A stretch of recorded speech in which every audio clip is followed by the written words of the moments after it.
Hey guys, welcome to the study with Mayank. मैं हूं आपका मयंक और आज ला रहा हूं मैं आपके लिए कक्षा 12 के लिए राजनीति विज्ञान की पाठ्य पुस्तक स्वतंत्र भारत में राजनीति।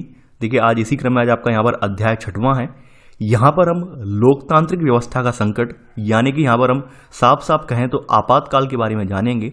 आपातकाल की पृष्ठभूमि के बारे में जानेंगे कि किस तरह से भारतीय लोकतंत्र में पहली बार यहाँ पर हमारे देश में इमरजेंसी लगाई गई है और इमरजेंसी के परिणाम स्वरूप हमारे देश में कौन कौन सा घटनाक्रम घटित हुआ है। तो आपके लिए आज का चैप्टर बहुत ज़्यादा इंपॉर्टेंट है, तो बिल्कुल भी मिस ना करें।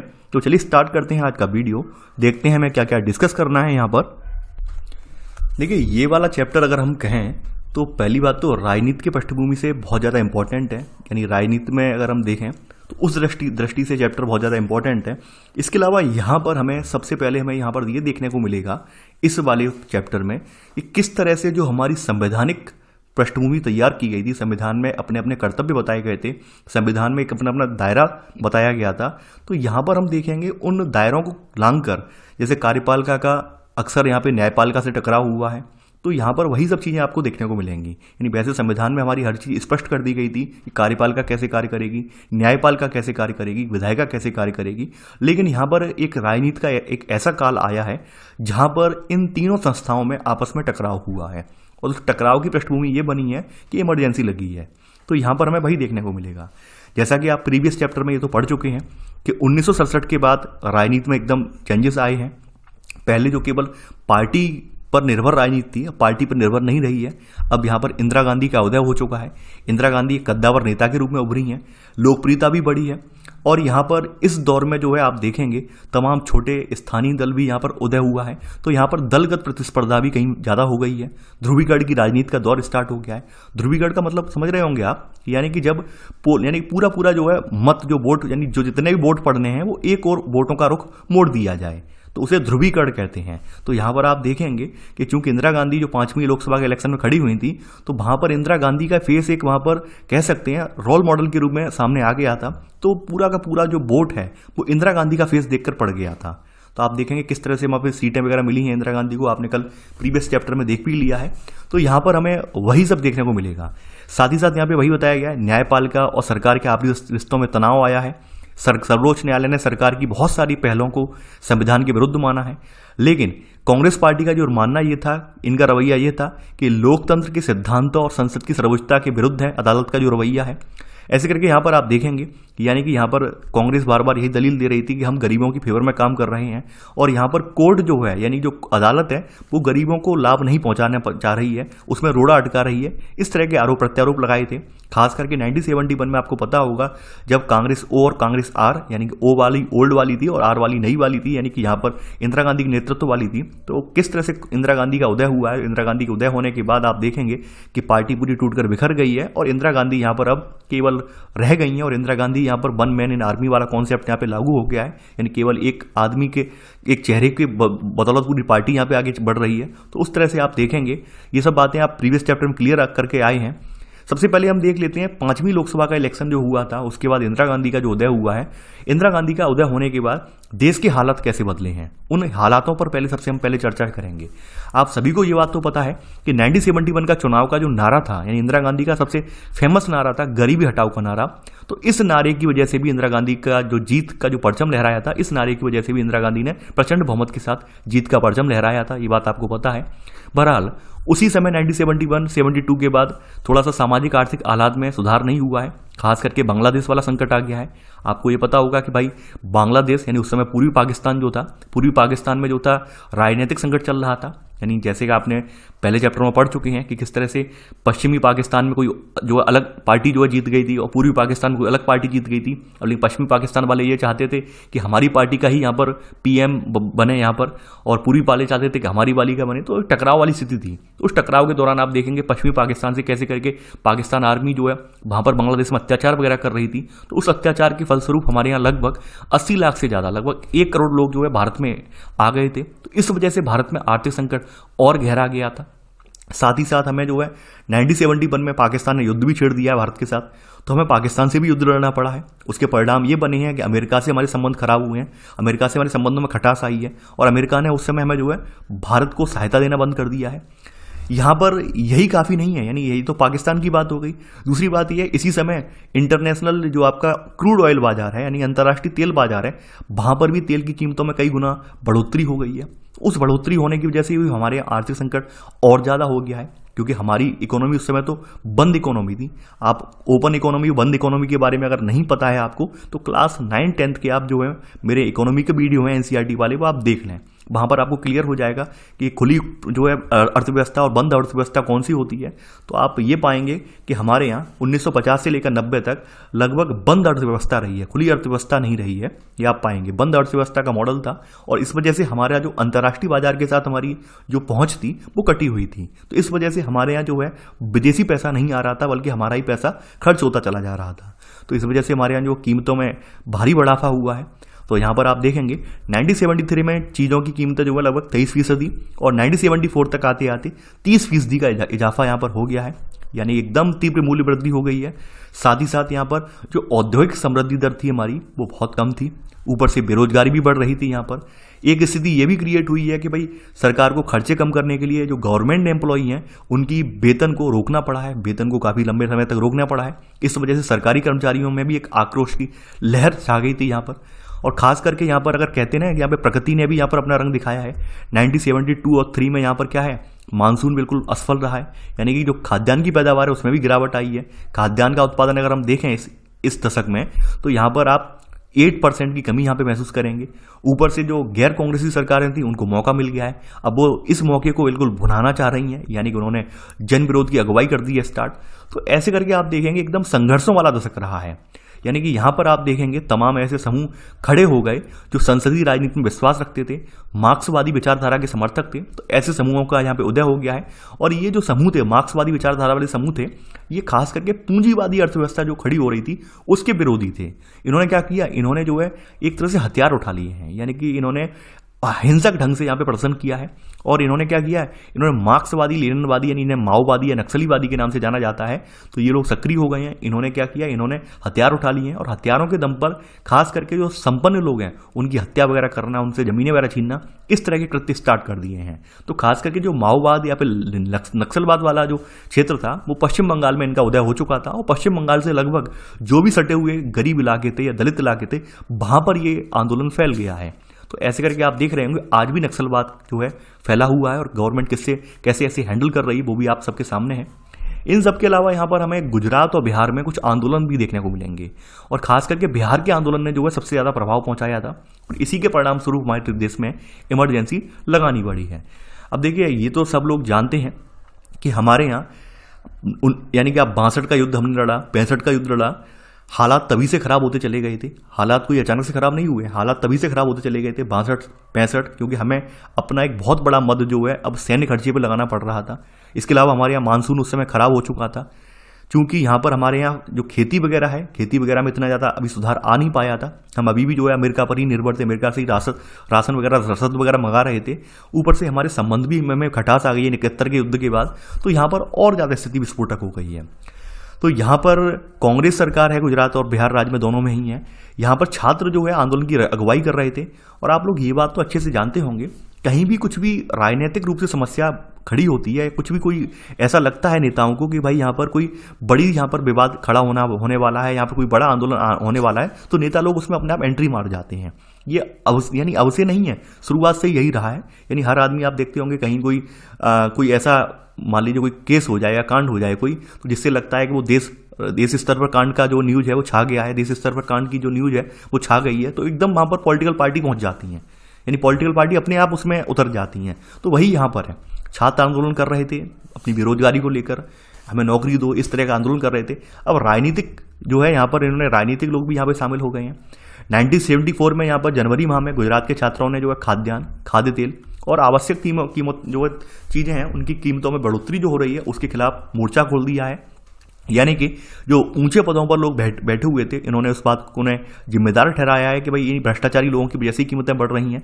तो खास करके राजनीतिक पार्टियों ने भी ये अवसर देख लिया कि इस अवसर में हमें भी शामिल हो जाना चाहिए। तो ऐसे करके राजनीतिक पार्टियां भी इसमें शरीक हो गई हैं, और आंदोलन और ज़्यादा विस्फोटक या फिर विकराल कहा जाए, विकराल हो गया है। स्थिति ये इतनी ज़्यादा बिगड़ गई है कि गुजरात में राष्ट्रपति शासन लगाना पड़ा है। 1974 में गुजरात में राष्ट्रपति शासन लगाना पड़ा है।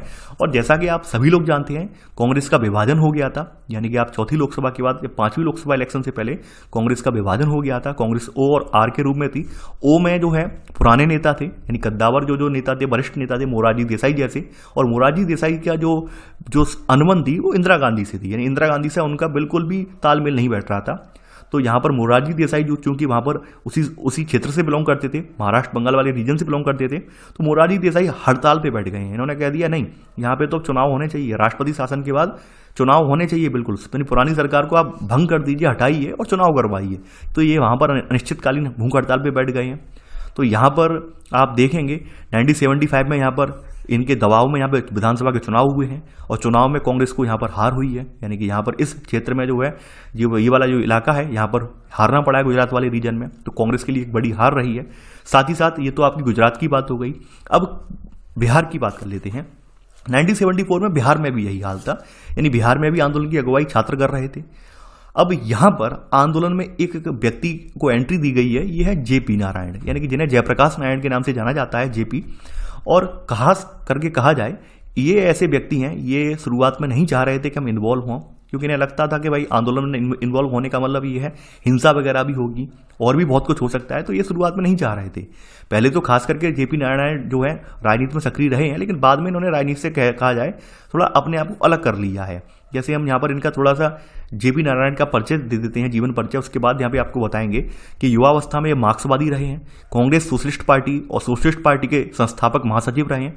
1942 में इन्होंने भारत छोड़ो आंदोलन के नायक और नेहरू के उत्तराधिकारी के रूप में देखे गए हैं। शुरुआत में ये कि लोगों को लगता था कि भाई नेहरू की जगह ये ले लेंगे, ऐसा लगता था इन्होंने। 1955 के बाद इन्होंने सक्रिय रूप से राजनीति छोड़ दी है और गांधी जी का जो भूदान आंदोलन था उसमें सक्रिय रूप से शामिल हो गए हैं। नगा विद्रोहियों से बातचीत में शामिल रहे हैं, चंबल के डकैतों का आत्मसमर्पण करवाया है इन्होंने। और इसके अलावा आपातकाल के विरोध के प्रतीक बन गए थे, क्योंकि खास करके जो इन्होंने अगुवाई की है, जो अगुवाई इन्होंने बिहार से स्टार्ट की है, यानी बिहार में एंट्री मारी है इन्होंने आंदोलन में, तो उस आंदोलन को इनका रखना, यानी उस आंदोलन को केवल और केवल बिहार में चलाने का इनका उद्देश्य था। क्योंकि अब आंदोलन है, अब उस समय आंदोलन को रोक नहीं पाए, इनका मानना था केवल बिहार तक रखेंगे, वो आंदोलन राष्ट्रव्यापी बन गया। तो ऐसे करके इंदिरा गांधी से इनका फिर सीधा सीधा टकराव हुआ है। उस टकराव के फलस्वरूप आप देखेंगे यहाँ पर इमरजेंसी फिर लगाई गई है। तो इसी बिहार पर यहाँ कहा गया है कि आपातकाल के विरोध के प्रतीक बन गए थे ये, ठीक है। तो ये तो इनका थोड़ा जीवन परिचय है, यानी कि जेपी नारायण जी का। अब यहाँ पर अपने आ जाते हैं, तो बिहार में यही हाल है, यानी कि जेपी नारायण को बुलावा दिया है छात्रों ने कि आप आइए, आप राजनेता रह चुके हैं तो आप आइए और इस आंदोलन की अगुवाई कीजिए। अब चूंकि ये तो राजनीति छोड़ चुके थे 1955 में ही, तो यहाँ पर एक इन्होंने कंडीशन लगा दी, शर्त लगा दी कि इन्होंने इस शर्त पर ये स्वीकार किया है कि आंदोलन जो होगा वो अहिंसक रहेगा और केवल यहाँ पर इन्होंने कहा, और अपने को सिर्फ बिहार तक सीमित नहीं रखेगा। इन्होंने यहाँ पर ये बात कही है कि ये आंदोलन जो है शुरुआत में, देखिए मैं थोड़ा सा यहाँ पे गलत बोल गया हूँ, मैं बोल गया बिहार तक सीमित रखना नहीं। इन्होंने कहा कि ये बिहार तक सीमित नहीं रहेगा, बल्कि आंदोलन थोड़ा बाहर जाएगा, बिहार से आगे भी जाएगा। तो यहाँ पर आते ही इन्होंने क्या किया, एकदम आए हैं एकदम तीव्र गति से, और जयप्रकाश नारायण ने यह कहा है कि बिहार में जो कांग्रेस सरकार है इसको बर्खास्त करने की मांग कर दी है इन्होंने, यानी इन्हें बर्खास्त किया जाए। और साथ ही साथ इन्होंने संपूर्ण क्रांति का आह्वान कर दिया है और ये कहा है कि भाई सच्चे लोकतंत्र की स्थापना करनी है। इनका मानना यह था कि वर्तमान में जो सरकार है वो तानाशाही से अपना शासन चला रही है, तानाशाही से पूर्ण रवैया अपनाए हुए है। तो इनका मानना यह था कि वर्तमान सरकार को उखाड़ फेंकना है और संपूर्ण क्रांति लाते हुए सच्चे लोकतंत्र को यहाँ पे स्थापित करना है। कुछ इस तरह के यहाँ पे जो है इन्होंने बात कही है। बिहार की सरकार के खिलाफ तमाम घेराव हुए हैं, बंद हुई है, हड़ताल हुई है, यानी कि बहरहाल बिहार सरकार अपने मामले पर अड़िग रही है। बिहार सरकार ने यहाँ पर इस्तीफा नहीं दिया है। अब क्योंकि गुजरात वाली में तो दिक्कत ये आ गई थी, वहाँ पे राष्ट्रपति शासन लगाना पड़ा था, और राष्ट्रपति शासन के बाद मोरारजी देसाई जो अनशन पे बैठ गए थे, तो वहाँ पे मजबूरी बन गई थी, चुनाव करवाना पड़ा था। लेकिन यहाँ पर हड़ताल, यहाँ पर राष्ट्रपति शासन तो नहीं लगाया, तो यहाँ पे सरकार ने कहा नहीं हम नहीं हटेंगे, तो कांग्रेस यहाँ पे बनी रही है। अब यहाँ पर आंदोलन का असर ये हुआ है, आंदोलन जो है जयप्रकाश नारायण भी यही चाहते थे कि ये दूसरे हिस्सों में भी फैले, तो आंदोलन दूसरे हिस्सों में भी फैल गया है। अब यहाँ पर एक चीज आपको देखने को मिलेगी, इस आंदोलन के साथ रेलवे कर्मी जुड़ गए हैं, रेलवे कर्मचारी भी जुड़ गए हैं, और उन्होंने क्या कर दिया है, एक राष्ट्रव्यापी हड़ताल का आह्वान कर दिया है। यानी आज तक के इतिहास में रेलवे ने पहली बार यहाँ पर जो है कह सकते हैं हड़ताल की है, यानी अगर आप रेलवे का इतिहास उठा के देखेंगे तो 1974 में हमारे रेलवे के इतिहास में पहली बार आम हड़ताल हुई है, और उस हड़ताल का असर ये पहुंचा है कि भाई आम चीज़ों तक की सप्लाई के लिए जनता त्रस्त हो गई है, दुखी हो गई, क्योंकि रेलवे हमारे जीवन का आधार है। आप देखते होंगे तमाम एम्प्लॉय, तमाम कर्मचारी रेलवे से ही अप डाउन करते हैं, आते जाते हैं। इसके अलावा ज़्यादातर जो माल फैक्ट्रियों के लिए यानी कच्चा माल है या प्रोसेस माल है पहुंचाया जाता है, रेलवे के थ्रू पहुंचाया जाता है, बंदरगाह वगैरह पर बंदरगाहों से लाया जाता है। तो रेलवे की एकदम अचानक हड़ताल होने से एकदम देश की अर्थव्यवस्था और ज़्यादा ठप हो गई है, एकदम गड़बड़ा गई है कि ये क्या हुआ। आप देखेंगे यहाँ पर यानी कि एक भारतीय राजनीति में सबसे बड़ा ये आप देखेंगे आघात और लगा है, रेलवे की हड़ताल हो गई है, यानी रेलवे कर्मचारी विरोध कर रहे थे। इसके अलावा यहाँ पर देश के से क्या हुआ, रोजमर्रा के कामकाज ठप्प हो गए हैं, स्थिति और विस्फोटक हो गई है। अब यहाँ पर तमाम खतरा पैदा हो गया, एक बड़ा खतरा पैदा हो गया है। 1975 में इधर जेपी ने, अब जेपी जयप्रकाश नारायण रुकने वाले कहाँ थे, अब इतनी बड़ा समर्थन मिलता जा रहा है तो हर आदमी को लगता है अब और आगे बढ़े और आगे बढ़े। तो 1975 में जेपी ने क्या किया है, एक संसद मार्च का नेतृत्व किया है, दिल्ली में एक संसद मार्च निकाल दिया है, संसद तक जाने का एक मार्च निकाल दिया है। और ये संसद का मार्च काफी बड़ा रहा है, राजधानी की रैली में काफी बड़ा रहा है, दिल्ली में के इतिहास में भी काफी बड़ी रैली रही है। जयप्रकाश नारायण को यहाँ पर भारतीय जनसंघ, इसके अलावा कांग्रेस ओ, भारतीय लोकदल, सोशलिस्ट पार्टी और गैर कांग्रेसी दलों का समर्थन मिल गया।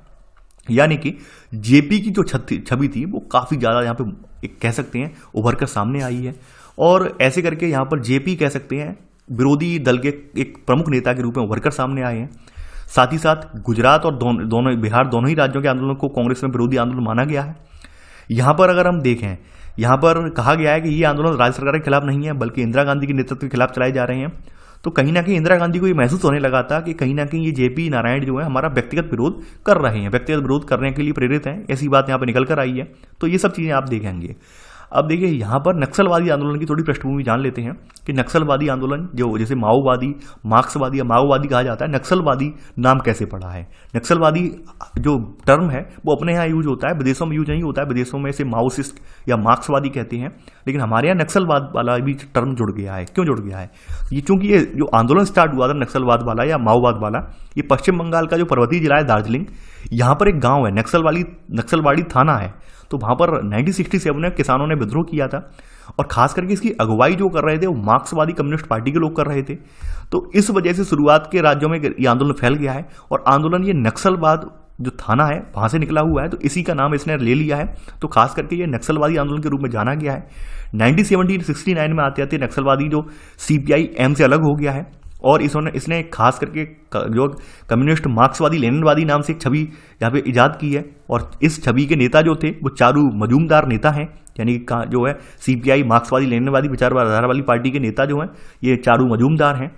तो एक यहाँ पर आंदोलन ने व्यापक अगुवाई की है, यानी इस आंदोलन की दलील ये थी कि लोकतंत्र एक छलावा है। यहाँ पर खास करके ये आंदोलन जो है गरीबों के हित में हो रहा था। इनका कहना यह था कि भाई नक्सलवादी आंदोलनों ने क्या किया, धनी व्यक्तियों की बलपूर्वक जमीन छीन ली और इसे गरीब भूमिहीन में बांट दिया, और ये लोग हिंसा करने से भी नहीं बचते थे, यानी हिंसा करने से भी नहीं कतराते थे, यानी इन्होंने हथियार उठा लिए थे और भारी व्यापक हिंसा हुई है। हिंसा के पक्ष में दलील भी कर देते थे।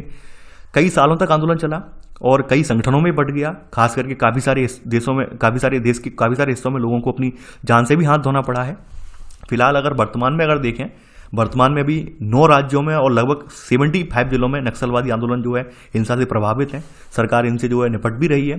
तमाम बार सरकार ने ऐसी रवैया अपनाया जिसके लिए मानवाधिकार वगैरह की हमें सुननी पड़ी है। लेकिन आप देखते होंगे किस तरह से काफी बार इन्होंने जो हर साल यानी 1 या 2 साल हर साल यही सुनने में आता है कि भाई CRPF की गाड़ी उड़ा दी इन्होंने, ट्रक उड़ा दिया, ये इस तरह की घटनाएं, RDX लगा के ये कर दिया या IED ब्लास्ट कर दिया। तो ये सब आप देखते होंगे, ये सब नक्सलवाद की ही घटनाएं भी घटित हो रही हैं वर्तमान में, जो आप देख रहे होंगे छत्तीसगढ़ वगैरह में है या फिर झारखंड के जो पिछड़े हुए इलाके हैं, उड़ीसा वगैरह के इलाके हैं। तो वहां पर जो हैं इलाकों में जो हो रहा है वो नक्सलवाद वाले ही हैं। इनके बारे में वर्तमान में पढ़ते भी होंगे। तो खास करके आंदोलन यहीं से निकला था, यानी इतिहास इसका यही है। 1967 से ही स्टार्ट हुआ है और नक्सलवाड़ी पुलिस थाने से निकला है ये, और फिर करके ये पूरा उसमें फैल गया है। और नेता उस समय चारू मजूमदार थे इसके।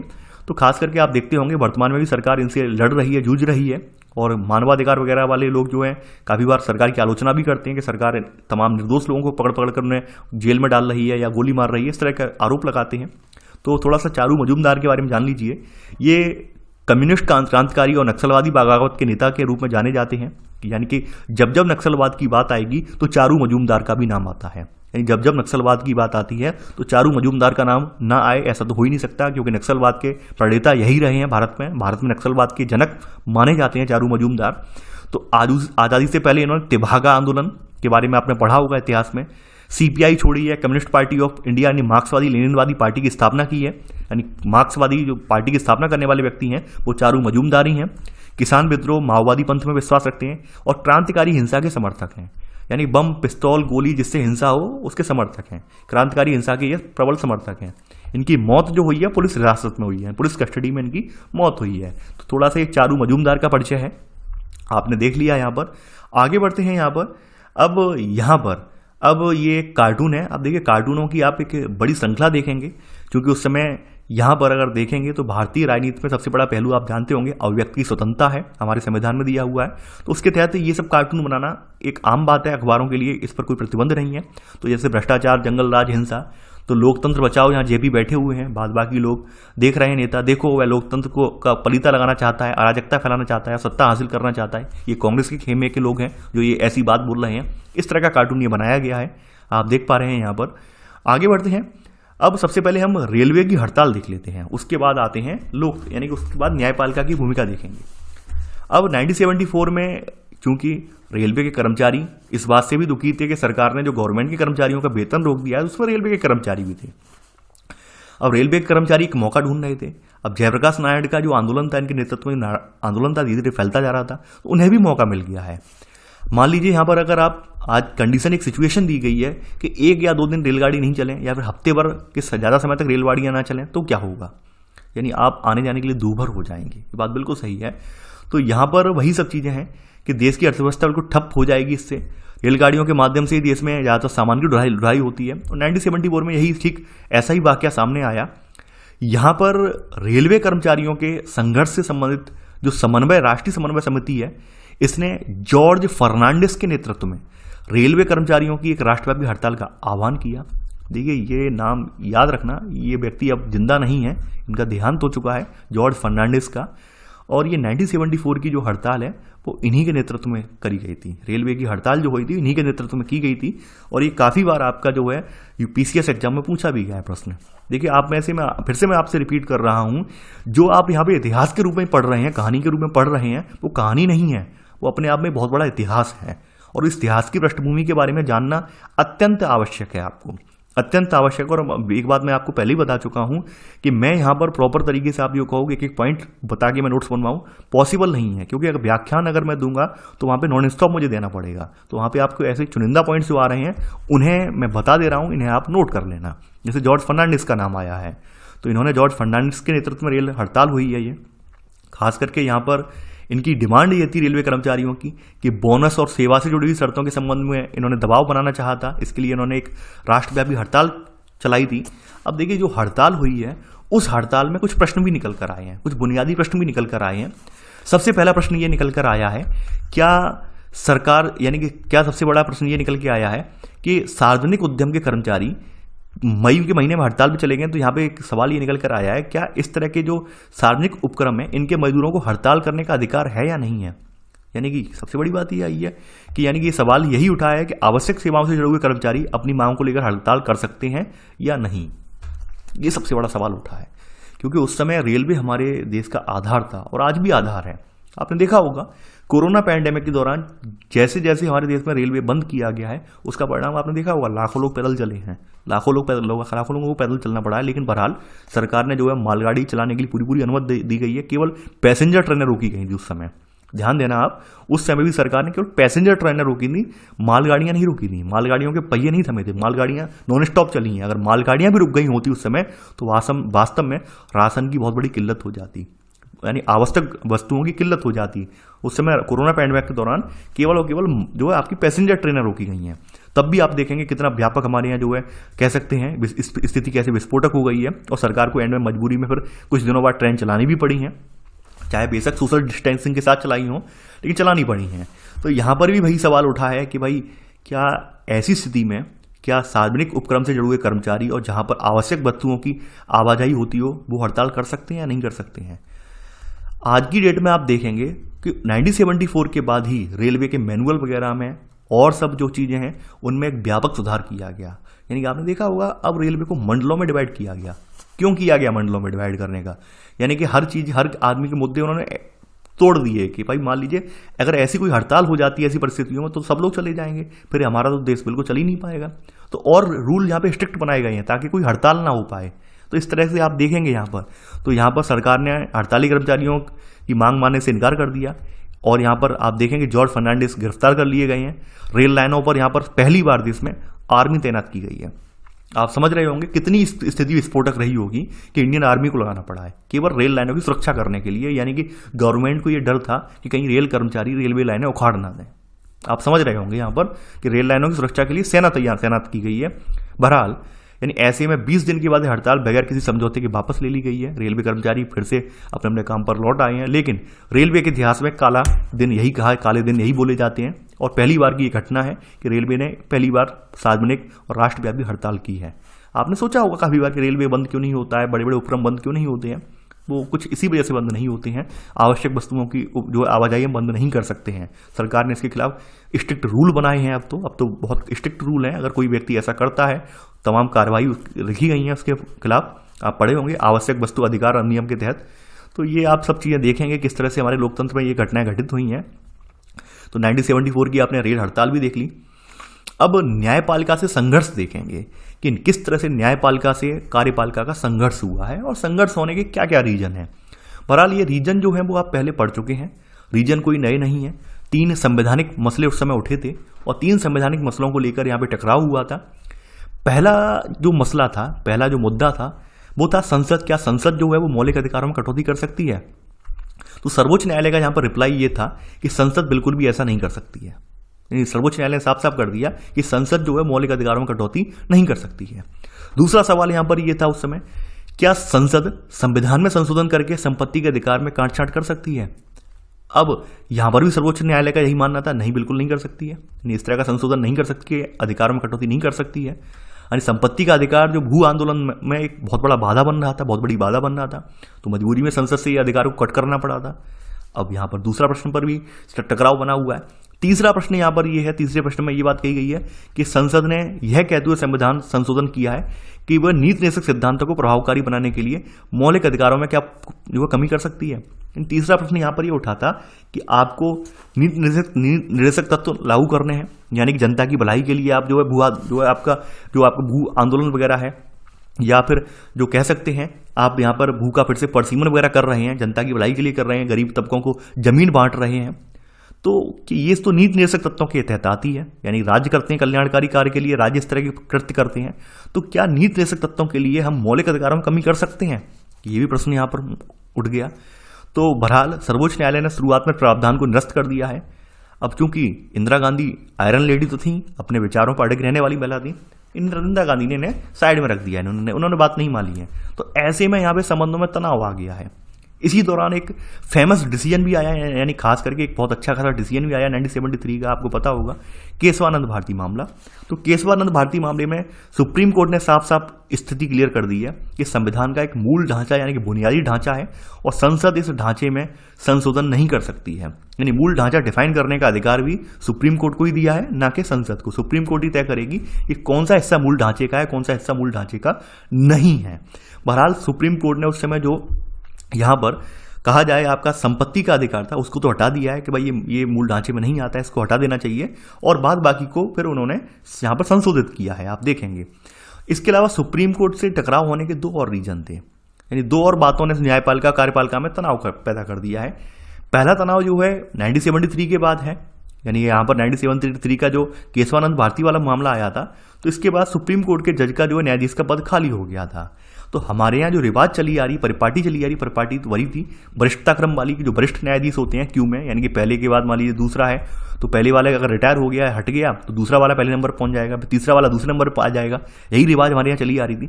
अब 1973 में ये देखने को मिलता है कि 3 लोग क्यू में लगे हुए थे, 3 लोग वरिष्ठता के क्रम में लगे हुए थे, 1 2 3 करके। अब यहाँ पर क्या किया है इंदिरा गांधी सरकार ने, इन 3 में से कायदा में ये वाला व्यक्ति आना चाहिए था यहाँ पर सुप्रीम सीजीआई के रूप में, नहीं, अब यहाँ पर इस वाले व्यक्ति को सीजीआई बना दिया है। अब स्थिति और खराब हो गई है। ऑब्वियस सी बात है, 3 लोग जो हैं ये विरोध तो करेंगे ही करेंगे। तो यहां पर वही होता है यानी कि यहाँ पर अगर हम देखें तो 3 ऊपर के भ्रष्ट न्यायाधीशों की न्यायाधीश जो है यहाँ पर अनदेखी करके न्यायमूर्ति हैं A.N. रे, इनको चीफ जस्टिस ऑफ इंडिया बना दिया गया है। यानी कि आप देखेंगे, और ये मुद्दा बहुत ज़्यादा विवादास्पद बन गया है। और अब विवादास्पद नहीं बन गया है, ये 3 न्यायाधीश भी इनके विरुद्ध हो गए हैं। यानी 3 न्यायाधीशों ने भी यहाँ पर कहा है कि भाई इन्होंने भ्रष्टता की अनदेखी कर दी है, उन्होंने सरकार के इस कदम के विरुद्ध फैसला दिया है। आप देखेंगे अब तो यहाँ तो बिल्कुल संघर्ष और ज़्यादा जो जटिल हो गया है। अब यहाँ पर खास करके जो लोग प्रधानमंत्री के नज़दीकी थे, वे एक ऐसी प्रतिबद्ध न्यायपालिका नौकरशाही के बारे में बातें करते थे जो विधायिका और कार्यपालिका के बीच अनुकूल आचरण करे। तो यहाँ पर स्थिति और खराब हो गई है। लेकिन यहाँ पर अब लोग यही कह रहे हैं कि भाई ये लोग बात नहीं मान रहे हैं, ये लोग कल्याणकारी योजना में बाधा पहुंचा रहे हैं, इसलिए गवर्नमेंट को ऐसा करना पड़ा है। क्योंकि गवर्नमेंट इंदिरा गांधी उस समय जो गरीबों से वादा कर कर आई थी, उस वादे पर पूरा कार्य कर रही थी। यानी जिस तरह से आंदोलन, जो आपका जमीन वाला आंदोलन चल रहा था, जमीनें आवंटित की जा रही थी, ठीक है, अब जो चकबंदी वगैरह जो है, ये सब जो प्रोग्राम लाए गए थे उस समय, तो यहाँ पर आप देखेंगे उस समय इंदिरा गांधी की भूमिका जो है यहाँ पर एक कैसे बहुत ज़्यादा टकराव वाली भूमिका रही है। साथ ही साथ और ज़्यादा टकराव कब बढ़ गया है, और ज़्यादा टकराव तब बढ़ गया है जब इलाहाबाद हाई कोर्ट ने, यानी तब इलाहाबाद हाई कोर्ट ही था, इसने इंदिरा गांधी के निर्वाचन को अवैध घोषित कर दिया है। अब देखिए आगे यहाँ पर हम देखेंगे कि आपातकाल की घोषणा कैसे हुई है, यानी इमरजेंसी डिक्लेयर कैसे हुई है। 12 जून 1975 का दिन है। यहाँ पर इलाहाबाद हाई कोर्ट में क्या है, यहाँ पर इलाहाबाद में हाई कोर्ट के न्यायाधीश हैं जगमोहन लाल सिन्हा, इन्होंने एक फैसला सुनाया है। और ये फैसला किस बात को लेकर है, देखिए इंदिरा गांधी के एक विरोधी थे। इंदिरा गांधी यहाँ पर जिस जगह से खड़ी हुई थी, वहां पर इनके एक अपोजिट साइड में एक नेता थे, समाजवादी नेता है, इनका नाम है राजनारायण। इन्होंने एक याचिका दायर की है, और इस याचिका में इन्होंने ये बात कही है हाई कोर्ट में कि भाई चुनाव के दौरान इंदिरा गांधी ने जो है गवर्नमेंट मशीनरी का प्रयोग किया है। चुनाव के दौरान इन्होंने क्या किया है, इंदिरा गांधी ने सरकारी कर्मचारियों की सेवा का इस्तेमाल किया है, जो कि बिल्कुल गलत है, यानी बिल्कुल कानूनी रूप से गलत है और संविधान के नियमों के उल्लंघन में करता है ये। तो इस हिसाब से इनका जो निर्वाचन है वो रद्द कर देना चाहिए। इस तरह से याचिका लगाई है इन्होंने, यानी किसने, नारायण जी ने। तो इस बात को लेकर हाई कोर्ट ने अपना फैसला दिया है। हाई कोर्ट ने ये फैसला दिया है कि कानूनन रूप से इंदिरा गांधी अब जो है सांसद नहीं रही हैं, और अगर 6 महीने की अवधि में दोबारा सांसद निर्वाचित नहीं होती हैं तो इन्हें प्रधानमंत्री पद से अपना इस्तीफा देना पड़ेगा। यानी साफ साफ ये बात हाई कोर्ट ने कह दी है। तो यानी कहने का मतलब क्या है, इंदिरा गांधी ऑफिशियली अब जो है निर्वाचित नहीं है। इंदिरा गांधी को दोबारा चुनाव करवाने पड़ेंगे उस क्षेत्र से, और दोबारा निर्वाचित होकर आना पड़ेगा, तभी वो प्रधानमंत्री पद पर रह सकती हैं। अब इंदिरा गांधी ने इस फैसले के खिलाफ जो है सुप्रीम कोर्ट में अपील की है। 24 जून 1975 को सुप्रीम कोर्ट ने यहाँ पर इस पर एक अपना डिसीजन दिया है। अब देखिए सुप्रीम कोर्ट का जो डिसीजन है, उस डिसीजन के चलते यहाँ पर देश की राजनीति और जो है बहुत ज़्यादा गर्मा गई है। सुप्रीम कोर्ट ने जो यहाँ पर भूमिका निभाई है, कहीं ना कहीं मैं देखिए यहाँ पर बोलने का मुझे भी हक है, और सुप्रीम कोर्ट ने जो डिसीजन दिया था, उस डिसीजन की वजह से थोड़ा और स्थिति यहाँ पर विस्फोटक हो गई है। सुप्रीम कोर्ट ने डिसीजन लिया है कि भाई आंशिक स्थगनादेश यहाँ पर लगाया है, यानी आंशिक रूप से स्थगन है, यहाँ पर आंशिक रूप से स्थगन आदेश है ये। और आंशिक रूप से स्थगन आदेश सुनाते हुए इन्होंने ये कहा है कि जब तक इस फैसले को लेकर कोई अपील की सुनवाई नहीं होती है, तब तक इंदिरा गांधी संसद बनी रहेंगी, लेकिन लोकसभा की कार्रवाई में भाग नहीं ले सकती हैं। सुप्रीम कोर्ट ने एक अलग ही फैसला सुनाया है। सुप्रीम कोर्ट ने यह कहा है कि संसद तो बनी रहेंगी ये, लेकिन लोकसभा की कार्रवाई में भाग नहीं लेंगी। अब देखिए अब स्थिति और खराब हो गई। अब चूंकि आप सभी लोग जानते हैं, लोकसभा में ही हमारे नेता जो भी हैं, विपक्ष वगैरह जो कार्रवाइयाँ होती हैं उनमें जो हिस्सा लेते हैं। इसके अलावा वहाँ पे वाद विवाद भी चलता है, वहाँ पे आलोचनाएं भी होती हैं, अपना पक्ष भी रखते हैं। अब किसी देश के सांसद से ये कह दिया जाए, जो संसद जो कि प्रधानमंत्री पद पर भी बैठा हुआ है, उससे ये कह दिया जाए कि अब आप लोकसभा में नहीं आएंगे, लेकिन आप पद पर बने रहेंगे, तो इसका मतलब क्या हुआ? इसका मतलब ये हुआ एक तरह से उसकी शक्तियों पर लगाम लगाने वाली बात कही जा रही है। तो स्थिति यहाँ पर, इस स्थिति को फायदा उठाते हुए कुछ अब यहाँ पे विपक्षी नेता जो हैं, यानी खास करके जो जेपी नारायण जी जो हैं, जो कि अगुवाई कर रहे थे आंदोलन की, तो अब एक राजनीतिक संघर्ष यहाँ पे तैयार हो गया है।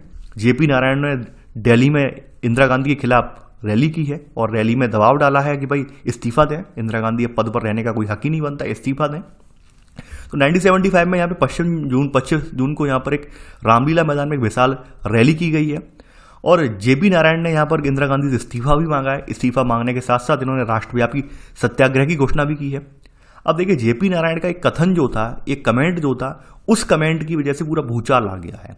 ये कमेंट इन्होंने जेपी नारायण ने यहाँ पर साफ साफ कहा है रैली में कि सेना, पुलिस, सरकारी कर्मचारियों को आह्वान किया है कि वे सरकार के अनैतिक और अवैधानिक आदेशों का पालन ना करें। यानी इन्होंने कहीं ना कहीं इन लोगों को एकदम एक मैसेज दिया है जेपी नारायण ने कि भाई सेना, पुलिस, सरकारी कर्मचारी इंदिरा गांधी का जो भी आदेश है वो बिल्कुल हम नहीं माने, क्योंकि इंदिरा गांधी अब ऑफिशियली कहाँ रही।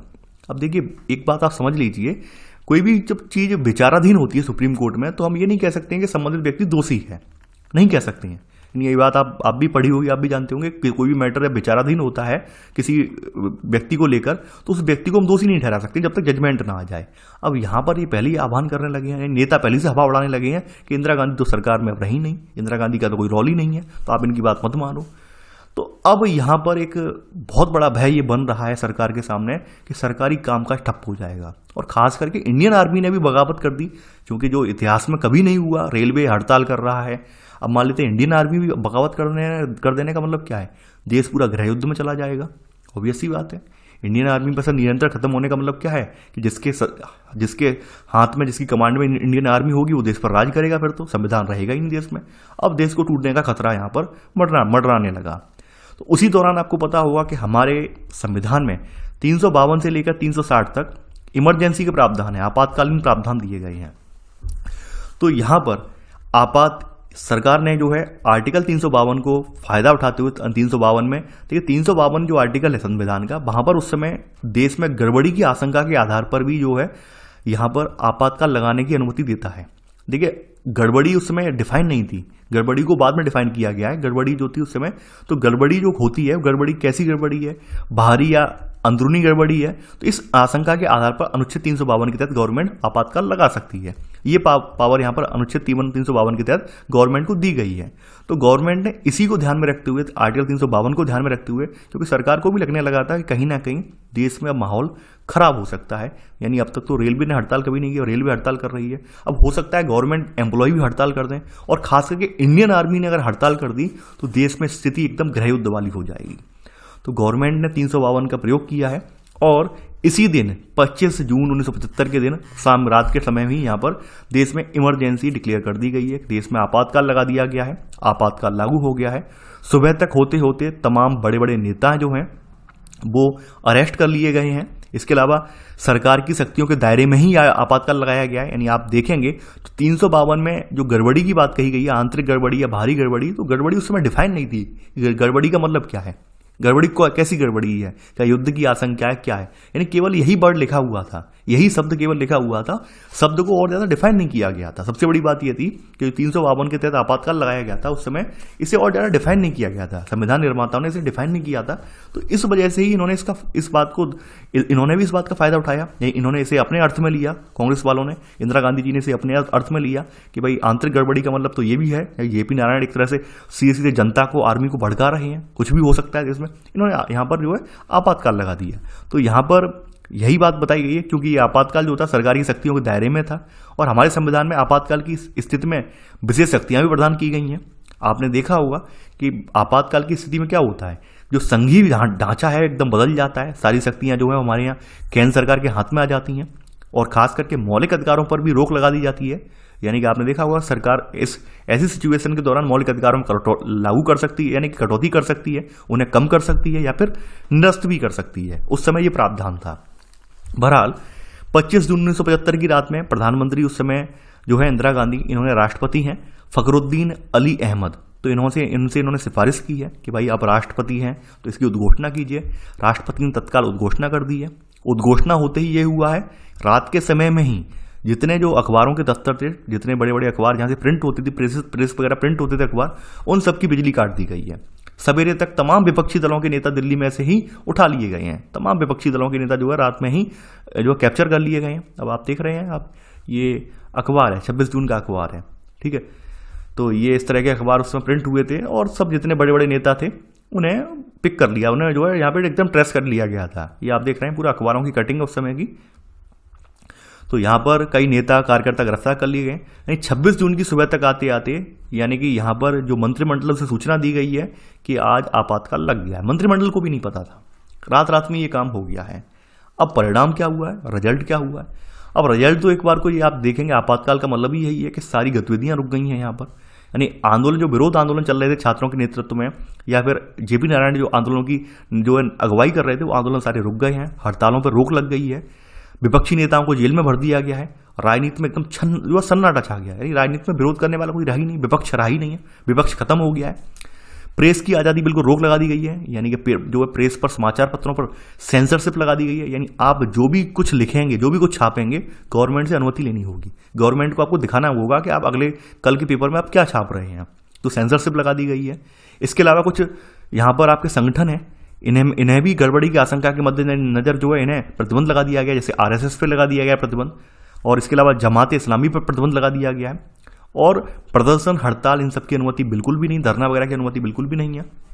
ऊपर से मौलिक अधिकार भी निष्प्रभावी हो गए हैं, यानी कि अब लोग जाएं तो जाएं कहाँ, मौलिक अधिकारों की बदहाली के लिए दरवाजा भी नहीं खटखटा सकते हैं, बिल्कुल यहाँ पे नजरबंद हो गया है। यानी सरकार ने बिल्कुल सबको नजरबंद कर दिया है देश में ही, और सरकार ने सबसे ज्यादा जो प्रावधान का इस्तेमाल किया है वो है निवारक नजरबंदी। अनुच्छेद 22 में इस प्रावधान का जिक्र है। निवारक नजरबंदी के मतलब आप जानते होंगे कि सरकार आशंका के आधार पर, यानी कि सरकार किसी व्यक्ति को यानी कि इसलिए नहीं गिरफ्तार कर सकती कि कुछ ने कुछ अपराध किया है, बल्कि इसके लिए वो इस प्रावधान के अंतर्गत गिरफ्तार कर सकती है कि ये व्यक्ति कोई भविष्य में अपराध कर सकता है, यानी भविष्य में कोई अपराध ये कर सकता है और किसी अधिकार में संलिप्त हो सकता है, तो उसे रोकने के लिए इसे गिरफ्तार करना जरूरी है।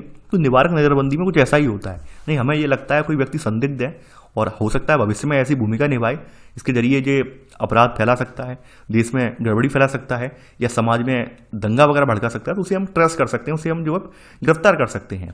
तो यहाँ पर वही है, सरकार ने मोस्टली जितनी गिरफ्तारियां हुई वो निवारक नजरबंदी के तहत गिरफ्तारियां हुई, बड़े पैमाने पर गिरफ्तारियां हुई। और जो इस तरह की गिरफ्तारियां हो रही थी उन्हें उस समय जो है चूंकि इमरजेंसी लगी हुई है, तो बंदी प्रत्यक्षीकरण के तहत ये याचिका का सहारा भी नहीं ले सकते हैं, इन्हें चुनौती भी नहीं दे सकते निवारक नजरबंदी को। बहरहाल तमाम जगह पर तमाम जो है लोगों ने हाई कोर्ट वगैरह में अपील वगैरह डाली है, यानी अनेक उच्च न्यायालयों ने फैसला दिया है कि आपातकाल की घोषणा के बावजूद जो है अदालत किसी व्यक्ति की याचिका कोई याचिका दायर की है बंदी प्रत्यक्षीकरण की, तो उसे स्वीकार कर सकती है। लेकिन चूंकि यहाँ पे सुप्रीम कोर्ट को थोड़ा झुकना पड़ा है उस समय। अब देखिए, हाई कोर्ट तो ये बोल रहे हैं देश के कि जो भी कोर्ट वगैरह है वो बंदी प्रत्यक्षीकरण की याचिका स्वीकार कर सकते हैं। अब सुप्रीम कोर्ट ने थोड़ा इनका फैसला जो है बदल दिया है। सर्वोच्च न्यायालय की जो उस समय की पीठ है, संवैधानिक पीठ ने, तो इसने उच्च न्यायालयों के फैसले को उलट दिया है। इसने सरकार की दलील मान ली है, यानी खास करके सरकार की दलील यही थी कि हम किसी के भी बंदी प्रत्यक्षीकरण के फैसले को आप ना माने, किसी की अपील को ना एक्सेप्ट करें। तो सुप्रीम कोर्ट ने यही डिसीजन दे दिया, गवर्नमेंट के फेवर में डिसीजन दे दिया है, यानी कि अब नागरिकों के जो दरवाजे हैं तो वो अदालत के लिए बंद हो गए हैं। सर्वोच्च न्यायालय का जो फैसला आया है इसकी वजह से अब सरकार किसी को भी जेल में उठा के बंद कर रही है, अब उसके खिलाफ नागरिक जो है अदालत में अपील भी नहीं कर सकते हैं। राजनीतिक कार्यकर्ता जो है अंडरग्राउंड हो गए हैं, भूमिगत हो गए हैं, यानी आप जानते हैं गायब हो जाना। इसके अलावा आपके अखबार जो है इंडियन एक्सप्रेस है, स्टेट्समैन है, इन अखबारों पर प्रेस पर सेंसरशिप का इन्होंने विरोध किया है। इन्होंने विरोध कैसे किया है? अब मान लेते हैं, जैसे आप पता होगा अखबार कोई प्रिंट होता है, अखबार का इस तरह का पेज होता है, अखबार में सब पेज में लगा होता है, यानी ये टाइटल है, यहाँ पर ये फलाने कॉलम, ये इधर पैराग्राफ में ये न्यूज चल रही है, इधर में ये न्यूज चल रही है, ये न्यूज चल रही है, ऐसे करके, ठीक है। तो ऐसे करके एक फॉर्मेट तैयार होता है अखबार का, आप सभी को पता होगा, डाई पर एक फॉर्मेट तैयार होता है, सबसे पहले मास्टर कॉपी तैयार होती है उसकी। तो यहाँ पर भी वही था, जो मास्टर कॉपी तैयार होती थी उसे दिखाना पड़ता था इन्हें। जैसे मान लीजिए कल का अखबार इन्हें छापना है, तो आज ही इसकी मास्टर कॉपी तैयार कर ली गई है, और उन्हें जो है उस समय जो भी गवर्नमेंट है, गवर्नमेंट के जो भी हैं यहाँ पर गवर्नमेंट के एम्प्लॉय, उन्हें दिखानी पड़ती थी कि भाई हम इसमें ये न्यूज रखेंगे। तो वो तय करते थे कि ये फलाने वाला कॉलम है, ये न्यूज सही है या गलत है। तो इन लोगों ने विरोध कैसे किया है, इंडियन एक्सप्रेस ने, स्टेट्समैन ने, ये फलाना जो जैसे मान लीजिए गवर्नमेंट के एम्प्लॉय, गवर्नमेंट ने ये कह दिया ये जो न्यूज आप लिख रहे हैं ये न्यूज गलत है, ये गवर्नमेंट के फेवर में नहीं है, गवर्नमेंट का विरोध कर रही है। तो इस कॉलम को ये क्या करते थे, बिल्कुल खाली छोड़ देते थे, ब्लैंक छोड़ देते थे। आपने देखा होगा, वैसे तो ब्लैंक नहीं छोड़ा जाता है, अखबार का हर कोना उपयोग किया जाता है, सदुपयोग किया जाता है। कहीं बड़ा आर्टिकल है तो बड़ा आर्टिकल बड़ी जगह पे, कहीं छोटा सा कोई न्यूज है तो छोटे उस जगह लगा देते थे। लेकिन इन्होंने ऐसा नहीं किया। इन्होंने क्या किया कि जिन समाचारों को छापने से रोका जाता था उनकी जगह ये अखबार खाली छोड़ देते थे, यानी उस जगह को ब्लैंक छोड़ देते थे विरोध दर्शाने के लिए। तमाम पत्रिकाएं जो थी, सेमिनार जैसी पत्रिकाएं, मेन स्ट्रीम जैसी पत्रिकाएं हैं, इन्होंने घुटने टेक दिए, इन्होंने कहा बंदी हो जाओ, फायदा क्या है, आपातकाल लगा हुआ है। कुछ लोगों ने अपने अवार्ड जो थे वो लौटा दिए, जैसे पद्म भूषण से सम्मानित हैं कन्नड़ लेखक हैं शिवराम, और पद्मश्री से सम्मानित हैं हिंदी के लेखक हैं फणीश्वर नाथ रेणु, इन्होंने अपने जो है यहाँ पर जो कह सकते हैं पद लौटा दिए हैं। इनके नाम पूछे जाते हैं इन लोगों के, इन्होंने अपने पद लौटा दिए हैं। खास करके यहाँ पर अगर हम देखें तो ये यहाँ पर चुनौतियाँ यहाँ पे तमाम हैं, तमाम। अब देखिए बहरहाल विरोध भी लोग कर नहीं सकते, आंदोलन करने से कुछ नहीं हो सकता है, यहाँ पर बिल्कुल आपातकाल लगा हुआ है। अब यहाँ पर इंदिरा गांधी के मामले में इलाहाबाद हाई कोर्ट के फैसले की पृष्ठभूमि में संविधान का संशोधन भी हुआ। यानी इंदिरा गांधी का जो मामला था हाई कोर्ट में, हाई कोर्ट ने फैसला सुनाया था कि इंदिरा गांधी का निर्वाचन जो है इलीगल है, वैलिड नहीं है, कानूनी रूप से गलत है। अब यहाँ पर एक संशोधन किया गया है इस फैसले को रोकने के लिए। अब ये प्रावधान किया गया है यहाँ पर कि प्रधानमंत्री, राष्ट्रपति, उपराष्ट्रपति पद का जो निर्वाचन होगा उसको अदालत में चुनौती नहीं दी जा सकती है। यानी इस पद का निर्वाचन जो हो रहा है उसको अदालत में चुनौती नहीं है, अदालत इसमें हस्तक्षेप नहीं करेगी। यानी जो कि 42वें संविधान संशोधन के जरिए ये पारित किया गया। यानी 42वां संविधान संशोधन इमरजेंसी के दौरान ही लाया गया था। इस दौरान जो था विधायिका का कार्यकाल जो है वो 5 साल से बढ़ाकर यहाँ पर 6 साल कर दिया गया है। केवल इमरजेंसी के टाइम के लिए नहीं किया गया बल्कि लाइफ टाइम किया गया है। तो आप देखेंगे यहाँ पर इमरजेंसी के दौरान चुनाव भी स्थगित कर दिए गए हैं। यानी कि आप देखेंगे कि 1971 के बाद अब आम चुनाव 1976 के बदले 1978 में ही करवाए जा सके हैं। बहरहाल यहाँ पर आपातकाल का अनुभव आप देखेंगे, आपातकाल कैसे लगा वो भी आप देखेंगे, वो आपातकाल किस डेट से लागू हुआ, किन परिस्थितियों में लागू हुआ, वो पूरी कहानी आपने देख ली है। अब आपातकाल खत्म होने के बाद विवाद कैसे गहराया है उस विवाद की पृष्ठभूमि अब आप देखेंगे। देखिए अगली हेडिंग हमारी ये है आपातकाल के संदर्भ में विवाद। यानी कि हम यहाँ पर देखेंगे कि आपातकाल को कैसे कैसे यहाँ पर लोगों ने देखा है, खास करके विपक्ष ने इसमें अपनी क्या प्रतिक्रिया दी है और जो कांग्रेस पार्टी है उसने आपातकाल के संदर्भ में अपनी क्या राय बताई है कि भाई हमने क्यों लगाया, लगाने का क्या रीजन है, जनता ने उसे कैसे महसूस किया है। यानी भाई सबसे इंपॉर्टेंट बात यह है कि चूंकि लोकतांत्रिक व्यवस्था है हमारी, तो हमारे यहाँ ये भी तो इंपॉर्टेंट है कि भाई जो यहाँ पर कोई भी प्रशासनिक फेरबदल हुई हो या कोई भी यहाँ पर हमारे यहाँ उद्घोषणा हुई हो तो सबसे इंपॉर्टेंट रोल यहाँ पर जनता निभाती है। तो जनता ने उस चीज़ को कैसे लिया है, तो इन सब पहलुओं पर इस हेडिंग के तहत जो चर्चा की गई है कि भाई जनता ने कैसे देखा है, विपक्ष ने कैसे बताया है और स्वयं कांग्रेस पार्टी ने कैसे इसे बताया है, तो सबकी राय हम यहाँ पर देखेंगे। ऑब्वियस सी बात है, ये बात आपको पता है कि आपातकाल भारतीय राजनीति का सबसे विवादास्पद प्रकरण रहा है। आज तक की राजनीति में सबसे विवादास्पद आपका आपातकाल ही रहा, इमरजेंसी ही रही है। खास करके ये बात तो आप सभी जानते हैं, आपातकाल के लगने से क्या हुआ था कि भाई व्यवहारिक तौर पर जो लोकतांत्रिक कामकाज था वो ठप हो गया था, बिल्कुल ठप हो गया था। अब आपातकाल की देखिए जांच कैसे हुई है, आपातकाल के बारे में जांच करवाने के लिए अब देखिए ये चीज़ें आप अपने माइंड में क्लियर रखना, ये जो कालक्रम है कालक्रम यहाँ पे क्लियर रखना।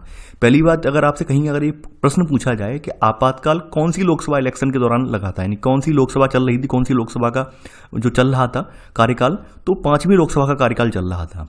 ये आप ध्यान रखना कि 5वीं लोकसभा का कार्यकाल चल रहा था, 1971 के बाद का कार्यकाल चल रहा था, तो 5वीं लोकसभा के कार्यकाल के दौरान आपातकाल लगा है। ये पहली बात आप याद रखना। देखिए कुछ हमारे बेसिक सी जो बातें हैं वो अपने माइंड में क्लियर रखें। तो यहाँ पर एक शाह जांच आयोग है। शाह जांच आयोग खास करके जो है, जो बाद में सरकार निर्वाचित हुई है, यानी 6ठी लोकसभा के तहत फिर जनता पार्टी की सरकार बनी है, तो जनता पार्टी की सरकार ने यहाँ पर सुप्रीम कोर्ट के भूतपूर्व मुख्य न्यायाधीश रहे हैं जेसी शाह, इनकी अध्यक्षता में एक शाह आयोग गठित किया है और इसने जो है सभी पहलुओं की जांच की है कि किस तरह से सत्ता का दुरुपयोग हुआ है, अत्याचार हुआ है, कदाचार हुआ है। विभिन्न पहलुओं पर इसने जांच की है और विभिन्न साक्ष्यों को और गवाहों के यहाँ पे जो बयान दर्ज किए गए हैं, यानी हजारों गवाहों के यहाँ पर इन्होंने बयान दर्ज किए हैं।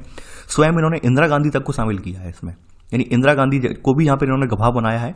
बहरहाल इंदिरा गांधी ने जो है आयोग के सवालों का जवाब देने से मना कर दिया था, तो उन पर बाद में फोर्स नहीं किया गया है। आयोग ने अपनी जो रिपोर्ट वगैरह प्रस्तुत की है, तो इसने इस बात को बिल्कुल स्पष्ट तरीके से कहा है कि भाई आपातकाल के दौरान बहुत ज़्यादा अति हुई है, बहुत सारी अति हुई है, यानी कि मनमाने ढंग से बहुत सारे जो है यहाँ पर प्रकरण देखने को मिले हैं। ये शाह आयोग ने स्वयं अपनी जांच में स्वीकारा है। तो देखिए दूसरा आपको प्रश्न यहाँ पर ये मिल गया कि आपातकाल की जांच करने के लिए कौन सा आयोग बनाया गया था, यानी कि ये आपातकाल की जांच करने के लिए 6वीं लोकसभा के इलेक्शन होने के बाद जनता पार्टी की सरकार जो बनी है उसने शाह जांच आयोग गठित किया था। ये बात आप ध्यान रखना। तो ये आपके देखिए ये जो है इमरजेंसी से क्वेश्चन आपको मिल रहे हैं, एक दिवसीय क्वेश्चन आपको इमरजेंसी से मिल रहे हैं, ये ध्यान रखना आप लोग। अब सबसे पहली बात आ जाती है, क्या इमरजेंसी जरूरी था, यानी क्या आपातकाल जो था वो जरूरी था। सबसे बड़ी बात यहाँ पर ये निकल के आती है और ये प्रश्न किससे हो रहा है, तत्कालीन गवर्नमेंट यानी कांग्रेस पार्टी सरकार से, गवर्नमेंट से हो रहा है यहाँ पर कि क्या आपातकाल जरूरी था। तो आप सभी को मालूम है कि हमारे अनुच्छेद 352 में उस समय जो वर्णित चीज थी वो थी आंतरिक गड़बड़ी। अंदरूनी गड़बड़ी, तो अंदरूनी गड़बड़ी को वहां पे स्पष्ट तरीके से उसकी व्याख्या नहीं की गई थी कि भाई अंदरूनी गड़बड़ी क्या है, सशस्त्र विद्रोह है या फिर केवल आशंका के आधार पर है, वो मतलब वहां पर डिफाइन नहीं था पूरी तरह से। तो इस बात का फायदा उठाते हुए ही आपातकाल लगाया गया। अब यहां पर बताया गया है कि भाई आप लोग जानते भी हैं कि 1975 से पहले कभी अंदरूनी गड़बड़ी के आधार पर आपातकाल की घोषणा नहीं की गई थी। सरकार ने यहां पर अपना जो तर्क दिया है, सरकार ने यह कहा है कि भारत में लोकतंत्र है और इसके अनुकूल विपक्षी दलों को चलना चाहिए, और ताकि वे निर्वाचित शासक को दल की अपनी नीतियों के अनुसार शासन चलाने दें। यानी कि यहाँ पर साफ साफ जो है गवर्नमेंट ने, जो है तत्कालीन गवर्नमेंट ने जो है विपक्ष पर निशाना साधा है। उनका कहना यह है कि भाई विपक्ष मनमाने ढंग से हस्तक्षेप कर रहा था, विपक्ष जो है जनता को भड़का रहा था, विपक्ष देश में जो है गृह युद्ध की कगार पर ले जाने की सोच रहा था। इस तरह के आरोप लगाए हैं कांग्रेस ने। अब देखिए कांग्रेस के यहाँ पर कांग्रेस पार्टी के जो वरिष्ठ नेता वगैरह हैं, उनका भी मानना यह था कि भाई जो यहाँ पर आपातकाल लगाया गया ये वास्तव में जरूरी था। उनका मानना यही था कि भाई ये आपातकाल जो लगाया गया है वो जरूरी था। अगर आपातकाल नहीं लगाया जाता तो यहाँ पर ये स्थिति आ जाती, अस्थिरता का माहौल पैदा हो जाता।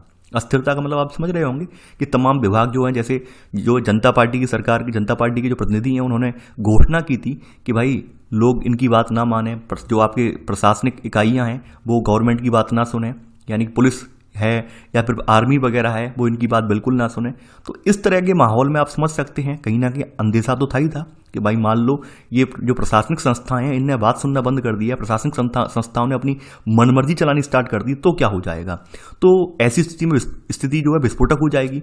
तो आप देख सकते हैं यहाँ पर, अब देखिए कार्टून भी एक दिया गया है। अब कार्टून आप देख पा रहे हैं यहाँ पर कि शाहजहां आयोग के बाद ये कार्टून बना है, यानी कि इंसाफ की देवी को पता होगा, आंखों पे पट्टी बंधे हुए हैं, हाथ में तलवार और एक हाथ में तराजू दिखाया जाता है। आप देख रहे हैं यहाँ पर कि इंदिरा गांधी भी यहाँ पर इसके पैरेलल में खड़ी हैं। मतलब क्या है, मतलब यहाँ पे साफ साफ दिखाया गया है कि किस तरह से कार्यपालिका का यहाँ पर न्यायपालिका से टकराव हो रहा है, उसे यहाँ पर दिखाया गया है। यानी कार्यपालिका वर्सेस न्यायपालिका, उसे इस कार्टून के जरिए यहाँ पे प्रदर्शित किया गया है। ठीक है, यानी टकराव वाले रवैये को यहाँ पर दिखाया गया है इस कार्टून में, तो आप देख पा रहे हैं। अब देखिए यहाँ पर आप बहुत सारे पहलू आप पहले भी यहाँ पर देख चुके हैं कि भाई जेपी नारायण जो है इनके यहाँ पर अगुवाई में कैसे कैसे क्या हुआ है वो आप देख चुके हैं पहले ही। अब सबसे इंपॉर्टेंट बात यह है, यहाँ पर पहली बात हम यहाँ पर देखेंगे कि यहाँ पर कुछ ऐसी पार्टियां भी थी क्या उन्होंने कांग्रेस को समर्थन दिया था। जी हाँ, सीपीआई जो पार्टी है, तो सीपीआई पार्टी जो है उसने कांग्रेस को समर्थन दिया था आपातकाल के दौरान, क्योंकि उसका विश्वास ये था कि भारत की एकता के विरुद्ध अंतर्राष्ट्रीय साजिश की जा रही है। तो सीपीआई ने यही कहा है कि भाई सीपीआई का ये मानना भी है इनका कि जेपी ने जिस आंदोलन की अगुवाई की है वो खास करके मध्य वर्ग का आंदोलन है, और मध्य वर्ग जो है वो कांग्रेस की परिवर्तनकारी नीतियों का विरोधी है। तो यहाँ पे सीपीआई जो है समर्थक रही है। यानी अगर आपसे कहीं ये पूछा जाए कौन सी पार्टी समर्थन में रही है आपातकाल के, तो यहाँ पे सीपीआई रही है कांग्रेस के समर्थन में। अब दूसरी तरफ यहाँ पर जो है यहाँ पर आलोचक हैं, यानी आलोचना करने वाले, उन्होंने क्या तर्क दिया है। तो यहाँ पर इन्होंने आलोचकों का तर्क ये है कि भाई आपातकाल से पहले, आपातकाल का जो कारण बताया गया गवर्नमेंट ने कि भाई हमारे देश में जो इस तरह की गतिविधियां चल रही थी, आंदोलन चल रहे थे, हड़तालें हो रही थी, इस वजह से हमने लगाया। इनका कहना यह है कि भाई लोकतंत्र में एक आम बात रही है, आंदोलन चलना, हड़ताल होना या फिर विरोध करना एक आम बात रही है, रैलियां करना एक आम बात रही है। तमाम लोगों ने ये कहा कि भाई ये सब तो हमारे लोकतंत्र के अधिकार का हिस्सा है हमारी। यानी हम जेपी सहित या जयप्रकाश नारायण सहित तमाम नेताओं ने यह कहा कि लोकतंत्र में लोगों को सार्वजनिक तौर पर सरकार का विरोध का अधिकार होना ही होना चाहिए। ये हमारा तो हमारे मौलिक अधिकार में भी आता है, फंडामेंटल राइट में भी आता है। और यहाँ पर दूसरी बात और देखने को मिलेगी, दूसरी बात यहाँ पर इन्होंने एक तर्क और दिया है। इन लोगों ने, जो विपक्ष वाले लोग हैं, इन्होंने ये कहा है कि आपने इन लोगों, ऐसे लोगों को गिरफ्तार किया जिन पर कभी भी मुकदमा तक नहीं चला है, जिन पर कभी भी एक भी केस तक नहीं हुआ है, आपने उन्हें जो है राष्ट्र विरोधी गतिविधियों के आरोप में गिरफ्तार कर लिया है। अब ये भी बात इनकी सही है बिल्कुल। यानी कोई मान लीजिए कोई ऐसा व्यक्ति भी है जो कभी हिंसा में रहा ही ना हो, कभी उसका कोई पुलिस केस ना हो कोई, और आप उसे जो है राष्ट्र विरोधी गतिविधियों में संलिप्त होने का मुकदमा चला दें उसके ऊपर, कितनी अजीब बात है। ये भी बात देखने को मिलेगी। और यहाँ पर एक बात और निकल के आई है कि भाई मान लीजिए पूरे देश का जो है यहाँ पर अंदरूनी मामलों की देखरेख कौन करता है, गृह मंत्रालय करता है। गृह मंत्रालय ने कभी भी इस बात का जिक्र तक नहीं किया है कि भाई देश में कुछ ऐसा माहौल भी है, यानी कभी चिंता ही नहीं जताई है देश की कानून व्यवस्था को लेकर। फिर आपने किस आधार पर लगा दिया। यानी विपक्ष ने, आलोचकों ने साफ साफ इन बातों पर गवर्नमेंट को घेरा है कि भाई पहली बात तो ये है लोकतंत्र में अधिकार है, हमें आलोचना करने का भी, तत्कालीन गवर्नमेंट की आलोचना करने का भी अधिकार है। दूसरी बात यह है कि हमें जिन लोगों को गिरफ्तार किया गया था तो उन पर कभी कोई मुकदमा तक नहीं चला है, कभी राष्ट्र विरोधी गतिविधियों का मुकदमा नहीं चला है। ज़्यादातर जो लोग व्यक्ति निर्दोष हैं, कोई मुकदमा तक नहीं हुआ है उन पर कभी जीवन में, और आपने उन्हें राष्ट्र विरोधी गतिविधियों के आरोप में जो है अंदर बंद कर दिया है। ये भी बात है यहाँ पर। दूसरी बात यह है गृह मंत्रालय ने कभी चिंता तक नहीं जताई है यानी कि मानते हैं देश में जो आंदोलन चल रहे थे, कुछ आंदोलन जो थे अपनी हद पार कर चुके थे, हिंसा वगैरह भी हुई थी, लेकिन हिंसा वगैरह होने के बावजूद भी यहाँ पर आपके पास शक्तियाँ थीं, आपके पास शक्तियाँ थीं। जैसे आपके हाथ में पुलिस प्रशासन था, आर्मी की बहुत सारी आर्मी इसके अलावा अर्धसैनिक बल वगैरह थे, जिनके दम पर आप इस तरह के जो हिंसा वाले आंदोलन थे उन्हें रोक सकते थे। लेकिन आपने उनका प्रयोग बिल्कुल ना करके आपने डायरेक्ट क्या किया, बिल्कुल आपने लोकतांत्रिक ढांचा ध्वस्त कर दिया। इनका आरोप सीधा सीधा ये था कि भाई ये सब चीज़ें आपको करने की क्या जरूरत थी, आपातकाल लगाने की क्या जरूरत थी, आपके पास पुलिस भी थी, आर्मी भी थी, पैरामिलिट्री फोर्सेस भी थे, इनके जरिए आप मान लीजिए कहीं हिंसा हो रही है आप उसे रोक सकते थे, रोकने का पर्याप्त हथियार था।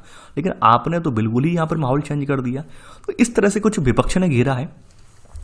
अब यहाँ पर आप देखेंगे कि आपातकाल के दौरान क्या क्या हुआ है। अब इसमें यहाँ पर आपातकाल के दौरान क्या क्या हुआ है, यहाँ पर एक तुर्कमान गेट इलाके में विध्वंस की घटना है। देखिए, सबसे ज़्यादा आपातकाल के दौरान यहाँ पर कुछ व्यक्तियों ने भूमिका निभाई है, और उन व्यक्तियों में भूमिका निभाने वाले आपके व्यक्ति जो हैं वो हैं एक संजय गांधी। संजय गांधी के बारे में आप लगभग सब लोग जानते होंगे। ये इंदिरा गांधी के जो है छोटे बेटे थे, यानी राजीव गांधी के बाद सेकंड नंबर पर ये आते हैं संजय गांधी, तो इनके छोटे बेटे थे।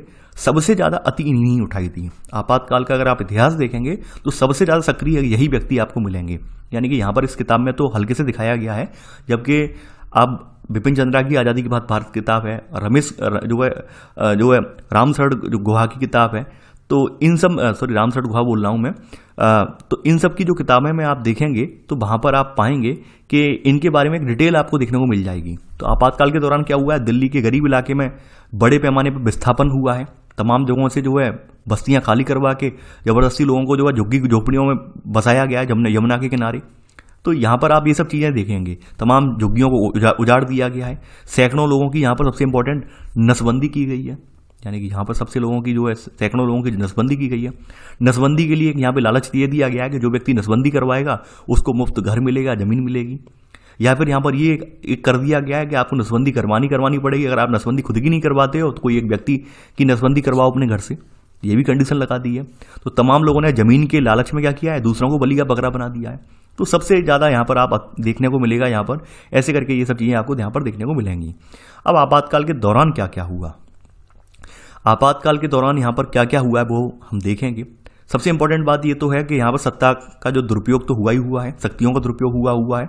ऑब्वियस सी बात है, अगर हम मान लेते हैं, जैसे आपने देखा होगा कहीं भी लॉकडाउन, जैसे आपने कोरोना पैंडेमिक के दौरान लॉकडाउन सुना, लॉकडाउन भी एक तरह का आपातकाल ही था, इमरजेंसी थी। यानी आपने देखा देश में गवर्नमेंट ने एकदम 21 दिन का लॉकडाउन लगा दिया, एक इमरजेंसी तो थी।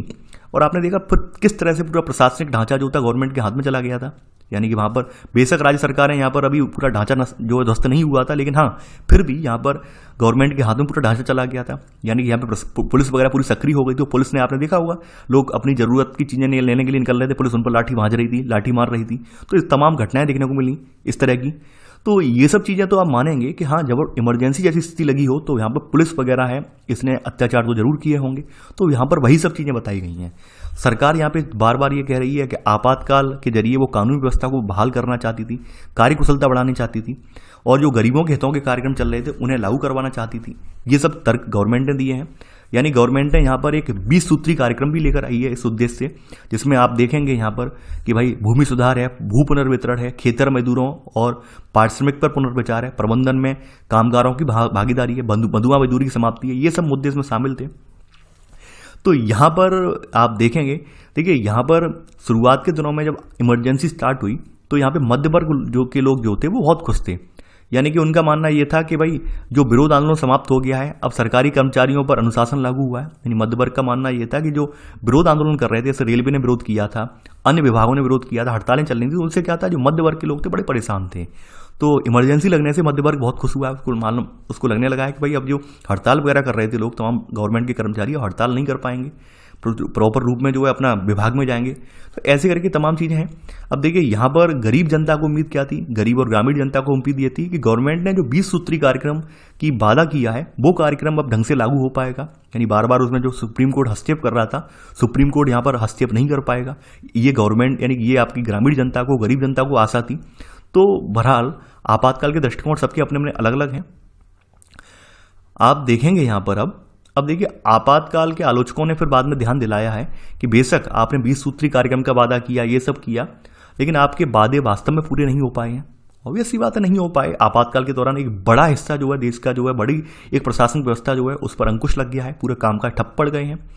सबसे ज़्यादा आलोचना जो हुई है वो हुई है जो है यहाँ पर निवारक नज़रबंदी की, क्योंकि निवारक नज़रबंदी के अकॉर्डिंग यहाँ पर देखा जाए तो यहाँ पर ये बताया गया है कि टोटल जो नेता जो गिरफ्तार हुए 676 नेता यहाँ पर गिरफ्तार किए गए हैं। 676 नेता जो हैं कद्दावर नेता, बड़े बड़े नेता गिरफ्तार किए गए हैं।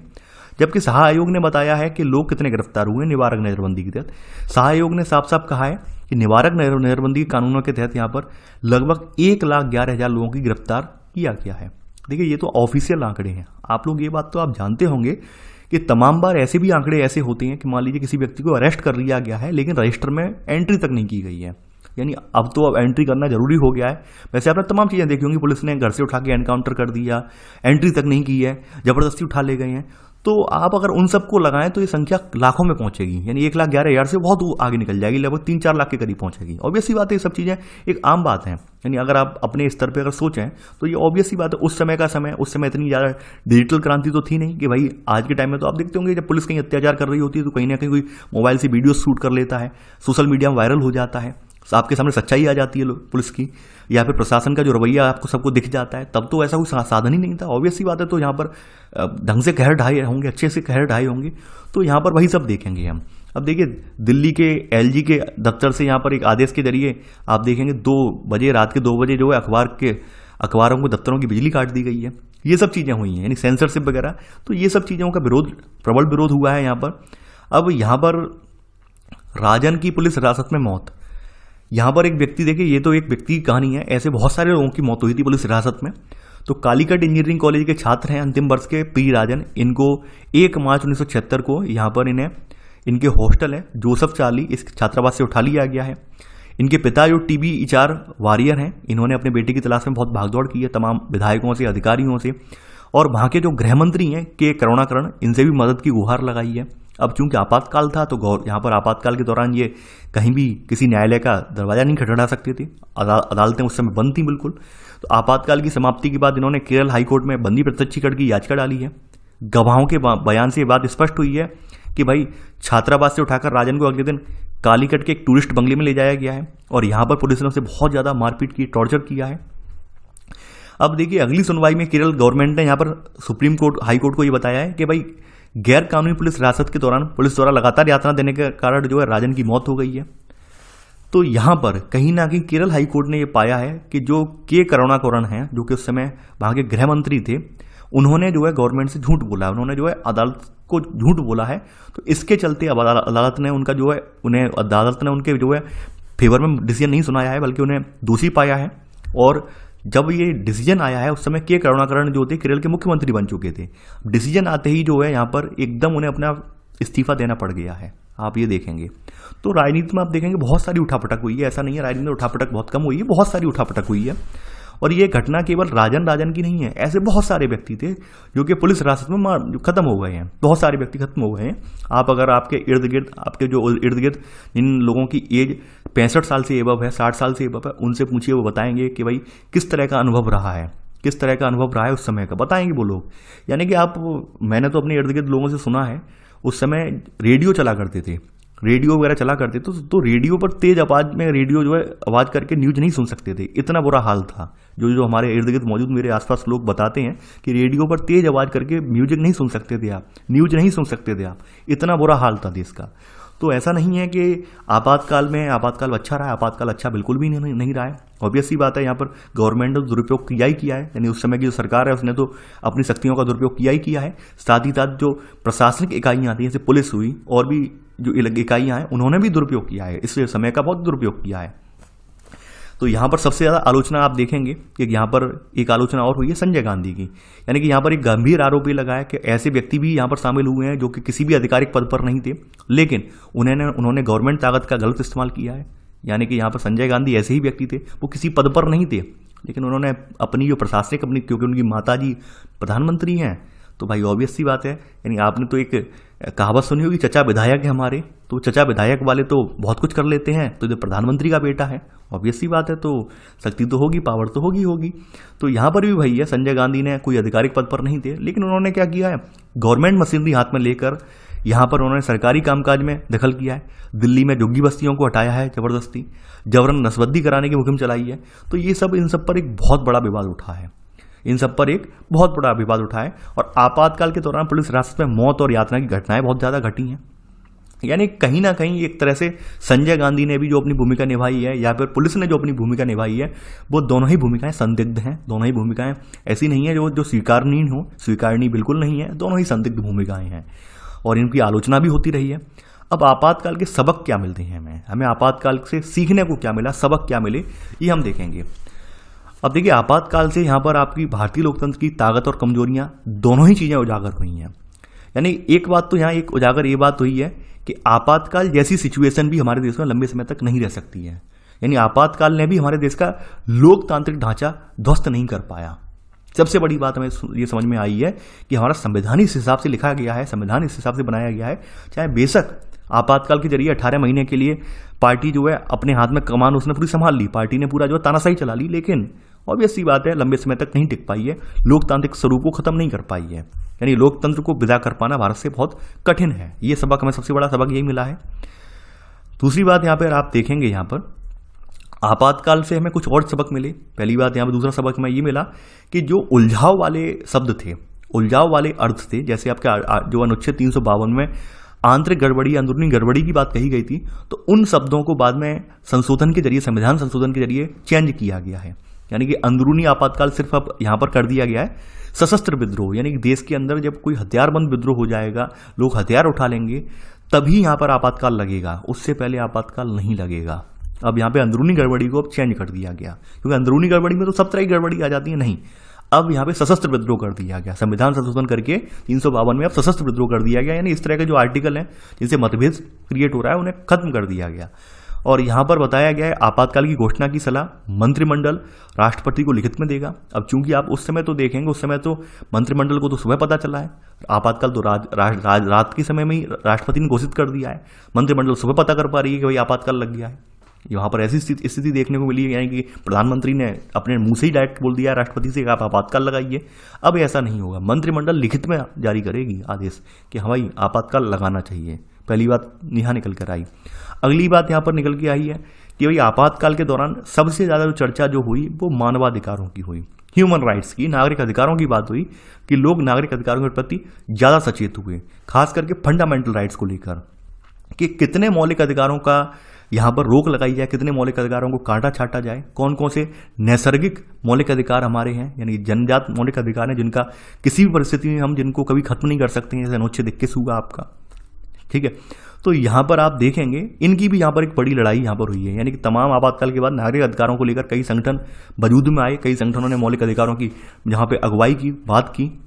तो यहाँ पर आप देखेंगे, बहरहाल यहाँ पर आप आपातकाल की स्थिति देखेंगे, आपातकाल का मूल्यांकन करेंगे तो आपातकाल के संकटपूर्ण वर्षों ने कई सवाल खड़े किए जिन पर पर्याप्त ध्यान वास्तव में अभी भी नहीं दिया गया है। यानी ये तो कुछ सवाल केंद्रीय सवाल हैं जिन जो आपके सामने रखे गए हैं, तमाम ऐसे सवाल भी हैं जिन पर आज भी ध्यान अभी तक नहीं दिया गया है। जैसे मान लेते हैं तत्कालीन गवर्नमेंट और विपक्षी दलों के बीच लगातार निरंतर राजनीतिक विरोध के बीच तनाव की स्थिति बनती है, तो ऐसे में संतुलन क्या होगा। यानी कि एक सवाल तो ये निकाला है यहाँ पर इन्होंने, जिसका जवाब आज भी नहीं मिला है कि मान लीजिए कोई गवर्नमेंट है, मौजूदा गवर्नमेंट है, उसके साथ विपक्षी दलों की लगातार तनातनी बनी हुई है, तो ऐसे में संतुलन कैसे स्थापित होगा। पहली बात तो ये बात है।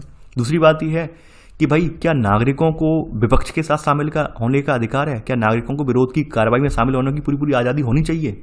मान लीजिए जैसे जेपी नारायण ने रैली की, अब जेपी नारायण की रैली में क्या हम लोग भी शामिल हो सकते हैं। यानी मान लीजिए जेपी नारायण तो वहाँ पर अगुवाई कर रहे हैं, तो क्या उसमें भी हम बढ़ चढ़ कर हिस्सा ले सकते हैं गवर्नमेंट के खिलाफ। इसका भी जवाब अब तक नहीं मिल पाया है। दूसरी बात यह है कि आपातकाल का क्रियान्वयन अगर आप देखेंगे तो वो पुलिस और प्रशासन के जरिए हुआ है, खास करके पुलिस प्रशासन ने ही यहाँ पर अच्छी खासी भूमिका निभाई है, और ये संस्थाएं स्वतंत्र होकर काम नहीं कर पाई उस समय और आज भी नहीं कर पा रही हैं। आज भी आप देखते होंगे पुलिस, तत्काल पुलिस जो है गवर्नमेंट के, राज्य सरकार के अधीन रहती है, राष्ट्रपति शासन लग जाए राष्ट्रपति के अधीन चली जाती है, या फिर आपातकाल लग जाए तो सेंट्रल गवर्नमेंट के अधीन चली जाती है। यानी कि ये संस्थाएं अपने विवेक से काम कर ही नहीं पा रही हैं। तो ऑब्वियस सी बात है ये संस्थाएं आज भी डंडे के दम पर ही कार्य कर रही हैं। आपने आज़ादी यानी कि आपने जो आपातकाल से लेकर कोरोना पैंडेमिक के दौरान भी यही देखा था, पुलिस ने जो मनमाने ढंग से जमकर लाठियां भाजी हैं, जमकर मारतोड़ की है। बाद में जब तमाम वीडियो वगैरह वायरल हुए हैं, तमाम जगह से आलोचनाएं वगैरह हुई हैं, तब पुलिस ने अपना रवैया चेंज किया है। तो ये कहीं ना कहीं एक प्रश्न छोड़ रही हैं, आज भी हमारे ऊपर प्रश्न बना हुआ है कि ये संस्थाएं सुधर क्यों नहीं रही हैं, वास्तव में इनको सुधार क्यों नहीं हो पा रहा है इन संस्थाओं में। यानी कि आज भी शासक दल ने अपना, यानी आज के वर्तमान परिप्रेक्ष्य में भी यही हाल है कि शासक दल वगैरह इन्हें अपना औजार बनाकर इस्तेमाल करते हैं, तब भी करते थे, आज भी करते हैं। और ये बात यहाँ पर भी लिखी हुई है, ये समस्या आपातकाल के बाद भी अभी भी खत्म नहीं हुई है, आज भी यही स्थिति बनी हुई है। अब आपातकाल के बाद की राजनीति में क्या वो परिवर्तन आए हैं वो हम देखेंगे। ऑब्वियस सी बात, ये बात तो आप जानेंगे, ये 5वीं लोकसभा में जो इलेक्शन में जो कांग्रेस चुनकर आई थी प्रचंड बहुमत के साथ, अब कांग्रेस का तो क्रेज यहाँ पे खत्म हो गया है, क्योंकि लोगों ने आलोचनाएं जबरदस्त की हैं। 18 महीने का लंबा आपातकाल, तो लंबे आपातकाल के बाद ऑब्वियस सी बात है कांग्रेस की जमकर किरकिरी हुई है, तो कांग्रेस का जाना तो तय था जहाँ पर। तो यानी यहाँ पर आप देखेंगे कि आपातकाल खत्म हुआ और लोकसभा के चुनाव की घोषणा हुई है। अब यहाँ पर 1977 के चुनाव में जो आपातकाल के अनुभवों के बारे में जो अपना एक जनमत संग्रह बन गया था, ऊपर से यहाँ पर जेपी नारायण के नेतृत्व में यहाँ पर लोकतंत्र बचाओ का नारा बुलंद हो चुका था और जनादेश निर्णायक तौर पर आपातकाल के विरुद्ध था। यानी लोग अब आपातकाल की आलोचना कर रहे थे, कांग्रेस गवर्नमेंट की आलोचना कर रहे थे। साथ ही साथ कई राज्यों में विधानसभा चुनाव वगैरह भी थे, तो वहाँ पे विधानसभा चुनाव वगैरह में कांग्रेस का भी पत्ता साफ होने लगा था यहाँ पर। तो ऐसे करके यहाँ पे लोकसभा का चुनाव हुआ 1977 में। अब देखिए यहाँ पर आप देखेंगे लोकसभा के चुनाव डिले हुए हैं। 71 में जो चुनाव हुए, 71 के हिसाब से 76 में चुनाव हो जाने चाहिए थे, लेकिन नहीं हो पाए हैं, वो डिले हुए हैं चुनाव, क्योंकि वहाँ पे कार्यकाल भी बढ़ा दिया गया है लोकसभा का, आपको पता होगा। तो 18 महीने के आपातकाल के बाद यहाँ पर 1970 के जनवरी में चुनाव हुए हैं। और यहाँ पर चुनाव से पहले क्या है, सभी नेता जो बड़े बड़े नेता वगैरह थे जो जेलों में बंद कर दिए गए थे निवारक नजरबंदी के तहत, उन्हें रिहा किया गया है। ऐसे करके मार्च में चुनाव हुए हैं, बहुत कम समय है, कम समय में चुनाव हुए हैं। लेकिन यहाँ पर खास करके बहुत सारी पार्टियां पहले ही एक मत हो गई थी, पहले ही दल जो थे एकजुट हो गए थे जेपी नारायण के नेतृत्व में। तो यहाँ पर चुनाव के एन पहले सभी पार्टियां एकजुट हो गई हैं और इन पार्टियों ने अपनी पार्टी का नाम जनता पार्टी रखा है, जनता पार्टी के नाम से दल बना है। नए पार्टी के नेता जयप्रकाश नारायण के नेतृत्व में यहाँ पर नेतृत्व स्वीकारा गया है। यहाँ पर कांग्रेस के भी कुछ नेता थे जो आपातकाल के विरोध में थे, तो वो भी इस पार्टी में शामिल हो गए हैं। तो जैसे मान लीजिए एक जगजीवन राम का नाम आता है, जगजीवन राम ने जो है अपनी पार्टी का नाम जो है कांग्रेस फॉर डेमोक्रेसी रखा है, लेकिन ये भी पार्टी जो है जनता पार्टी में शामिल हो गई है। यानी आपने इस बात तो देखा था कि कांग्रेस के भी बहुत सारे लोग जो थे वो समर्थन नहीं रखते थे, यानी इंदिरा गांधी से यहाँ पे समर्थन नहीं, इंदिरा गांधी से सरोकार नहीं रखते थे। जैसे मोरारजी देसाई हैं, इनका अक्सर टकराव हुआ है, ये बात आप जानते हैं। तो यहाँ पर आप देखेंगे कि भाई यहाँ पर 1977 का जो चुनाव हुआ है, यहाँ पे जनमत संग्रह बिल्कुल कांग्रेस के विरुद्ध हुआ है, नहीं जनमत संग्रह कांग्रेस के बिल्कुल विरुद्ध है, यानी कि कांग्रेस पार्टी की हार होती है। और ये आप कार्टून देख पा रहे हैं, कार्टून में आप देख पा रहे हैं किस तरह से जनता ने मिलकर कांग्रेस को एकदम लुढ़का दिया है। आप देख रहे हैं कैसे पस्त कर दिया है, परास्त कर दिया है, कार्टून में आप देख पा रहे हैं। तो मोरारजी देसाई के बारे में आप पहले भी पढ़ चुके हैं, यहाँ पर आप पढ़ लेना मोरारजी देसाई के बारे में। आगे बढ़ते हैं। अब यहाँ पर सबसे इंपॉर्टेंट बात आपको देखने को मिलेगी, 5 लोकसभा इलेक्शन में लगातार कांग्रेस जीती है, 5 लोकसभा इलेक्शन में लगातार कांग्रेस जीती है। यानी कि आपको ये पता होगा कि चौथे 5वें इलेक्शन में बेशक यहाँ पर कांग्रेस जो है राज्यों में कम हो गई थी, राज्यों में विधानसभा चुनाव में कांग्रेस की वैल्यू कम हो गई थी, लेकिन फिर भी मिलजुल कर कैसे भी करके कांग्रेस जो थी सेंट्रल में अपनी सरकार बना पा रही थी, यानी केंद्र में अपनी सरकार फिर भी बना ले जा रही थी। यानी लगातार 5 लोकसभा चुनाव में कांग्रेस जो है सेंट्रल गवर्नमेंट में रही है। लेकिन ये छठे लोकसभा चुनाव जो हुए हैं, छठे में यहाँ पर ये हार गई है। यानी आज़ादी के बाद पहली बार ऐसा हुआ है कि जो छठवां लोकसभा चुनाव हुआ है 1977 में, यहाँ पर कांग्रेस हार गई है। यहाँ पर इसे मात्र 154 सीटें मिली हैं, यानी कि 35% से कम भी वोट मिले हैं। और जनता पार्टी को 542 सीटों में से 330 सीटें मिली हैं और अकेले जनता पार्टी को 295 सीटें मिली हैं। यानी गठबंधन सहित थी, तमाम दल इसमें शामिल थे, तो 330 सीटें हैं। वैसे अकेले अगर देखें जनता पार्टी को तो 295 सीटें मिली हैं। यानी अगर देखेंगे तो कहीं बहुत ज़्यादा सीटें हैं ये। खास करके उत्तर भारतीय राज्यों में माहौल एकदम चेंज था। उत्तर भारतीय राज्यों में कांग्रेस को एक लंबी हार का सामना करना पड़ा है। यानी कि आप इन सब देखेंगे कि कांग्रेस जो है आपके उत्तर भारत का चुनावी माहौल कांग्रेस के एकदम बिल्कुल खिलाफ है। यानी यूपी, बिहार, दिल्ली, हरियाणा, पंजाब, यहाँ पर एक भी सीट नहीं मिली है। तो और राजस्थान और मध्य प्रदेश में यहाँ पर एक सीट मिल गई है। तो ये सब चीज़ें आप देखेंगे। लेकिन कुछ राज्य ऐसे भी थे जहाँ पे कांग्रेस नहीं हारी है। 1977 के इलेक्शन में कांग्रेस नहीं हारी, जैसे महाराष्ट्र, गुजरात, उड़ीसा, यहाँ पर कांग्रेस का जो है कब्जा बरकरार रहा है। तो यहाँ पर दक्षिण भारत के राज्यों की स्थिति भी है, दक्षिण भारत के राज्यों में कांग्रेस बेरोक टोक आई है। तो ये ऐसा क्यों हुआ है कि भाई दक्षिण भारत में कांग्रेस यहाँ पर आपको देखने को मिलेगी। जैसे आप ऊपर देखेंगे, ऊपर ये ग्रीन वाले राज्य हैं जनता पार्टी वाले राज्य हैं, और येलो वाले राज्य भारतीय कांग्रेस के राज्य हैं, भारतीय आईएनसी यानी इंडियन नेशनल कांग्रेस के राज्य हैं। ये आप देखेंगे आप। तो ऐसा क्या हुआ है कि उत्तर भारत में समीकरण कांग्रेस का एकदम चेंज हो गया, दक्षिण भारत में कांग्रेस को समर्थन मिला है। ऐसा क्या बात है, ऐसी क्या बात है? देखिए यहाँ पर दो चीजें हैं। सबसे इंपॉर्टेंट बात यह है कि जो नसबंदी कार्यक्रम था, नसबंदी वाला, क्योंकि इंदिरा गांधी के जो सुपुत्र हैं संजय गांधी जी, वो आपके उत्तर भारत में सक्रिय थे, दिल्ली के इर्द गिर्द के इलाकों में सक्रिय थे। तो भाई खास करके यूपी और जो पंजाब वगैरह हरियाणा वाले इलाके हैं, इन लोगों को, दिल्ली वगैरह वाले इलाकों को नसबंदी झेलनी पड़ी है। तो इस बात का इन्हें दंश था। दूसरी बात यह है कि जो भूमि अधिग्रहण वगैरह, भूमि का विस्थापन वगैरह, यानी झुग्गी झोपड़ी हटाई जाने वाली, तो इस घटना से यहाँ पर उत्तर भारतीय लोग हैं, उत्तर भारत में आप जानते हैं दिल्ली वगैरह में तमाम लोग जो है यूपी बिहार से जाकर टेम्परेरी बस जाते हैं, तो उन्हें भी बहुत बड़ा झटका लगा है, क्योंकि उनकी आजीविका समाप्त हो गई है। ऐसे करके उनका घर वहाँ पे नष्ट हो गया है, जैसे तैसे करके लोग रह रहे थे, उन्हें अपनी घरों को छोड़ना पड़ा है। तो इन सब चीज़ों का यहाँ पर बहुत गलत असर पड़ा है, बहुत गलत एक इमेज गई है, एक बहुत गलत इम्पैक्ट पड़ा है। तो इस वजह से यहाँ पर इन जो है इसका पत्ता साफ हो गया है वो उत्तर भारत से। तो यहाँ पर वही सब चीज़ें हैं कि यहाँ पर आप देखेंगे कई कारण है कि यहाँ पर आप आपातकाल का प्रभाव हर राज्य पर एक समान नहीं पड़ा है। लोगों को जबरन उजाड़ने, विस्थापित करने, जबरन नसबंदी कराने, ये सब उत्तर भारत के राज्यों में ज़्यादा हुआ था, जबकि दक्षिण भारत में ये सब चीज़ें नहीं हुई थी। इसके अलावा यहाँ पर उत्तर भारत का जो मध्य वर्ग वाला तबका है वो कांग्रेस से दूर जाने लगा था। सबसे इंपॉर्टेंट बात यह है कि उत्तर भारत का जो मध्य वर्ग वाला तबका है ये दूर जाने लगा है। यहाँ पर ये भी देखने को हमें मिलेगा यहाँ पर। तो इस वजह से कांग्रेस यहाँ पर हारती चली गई है।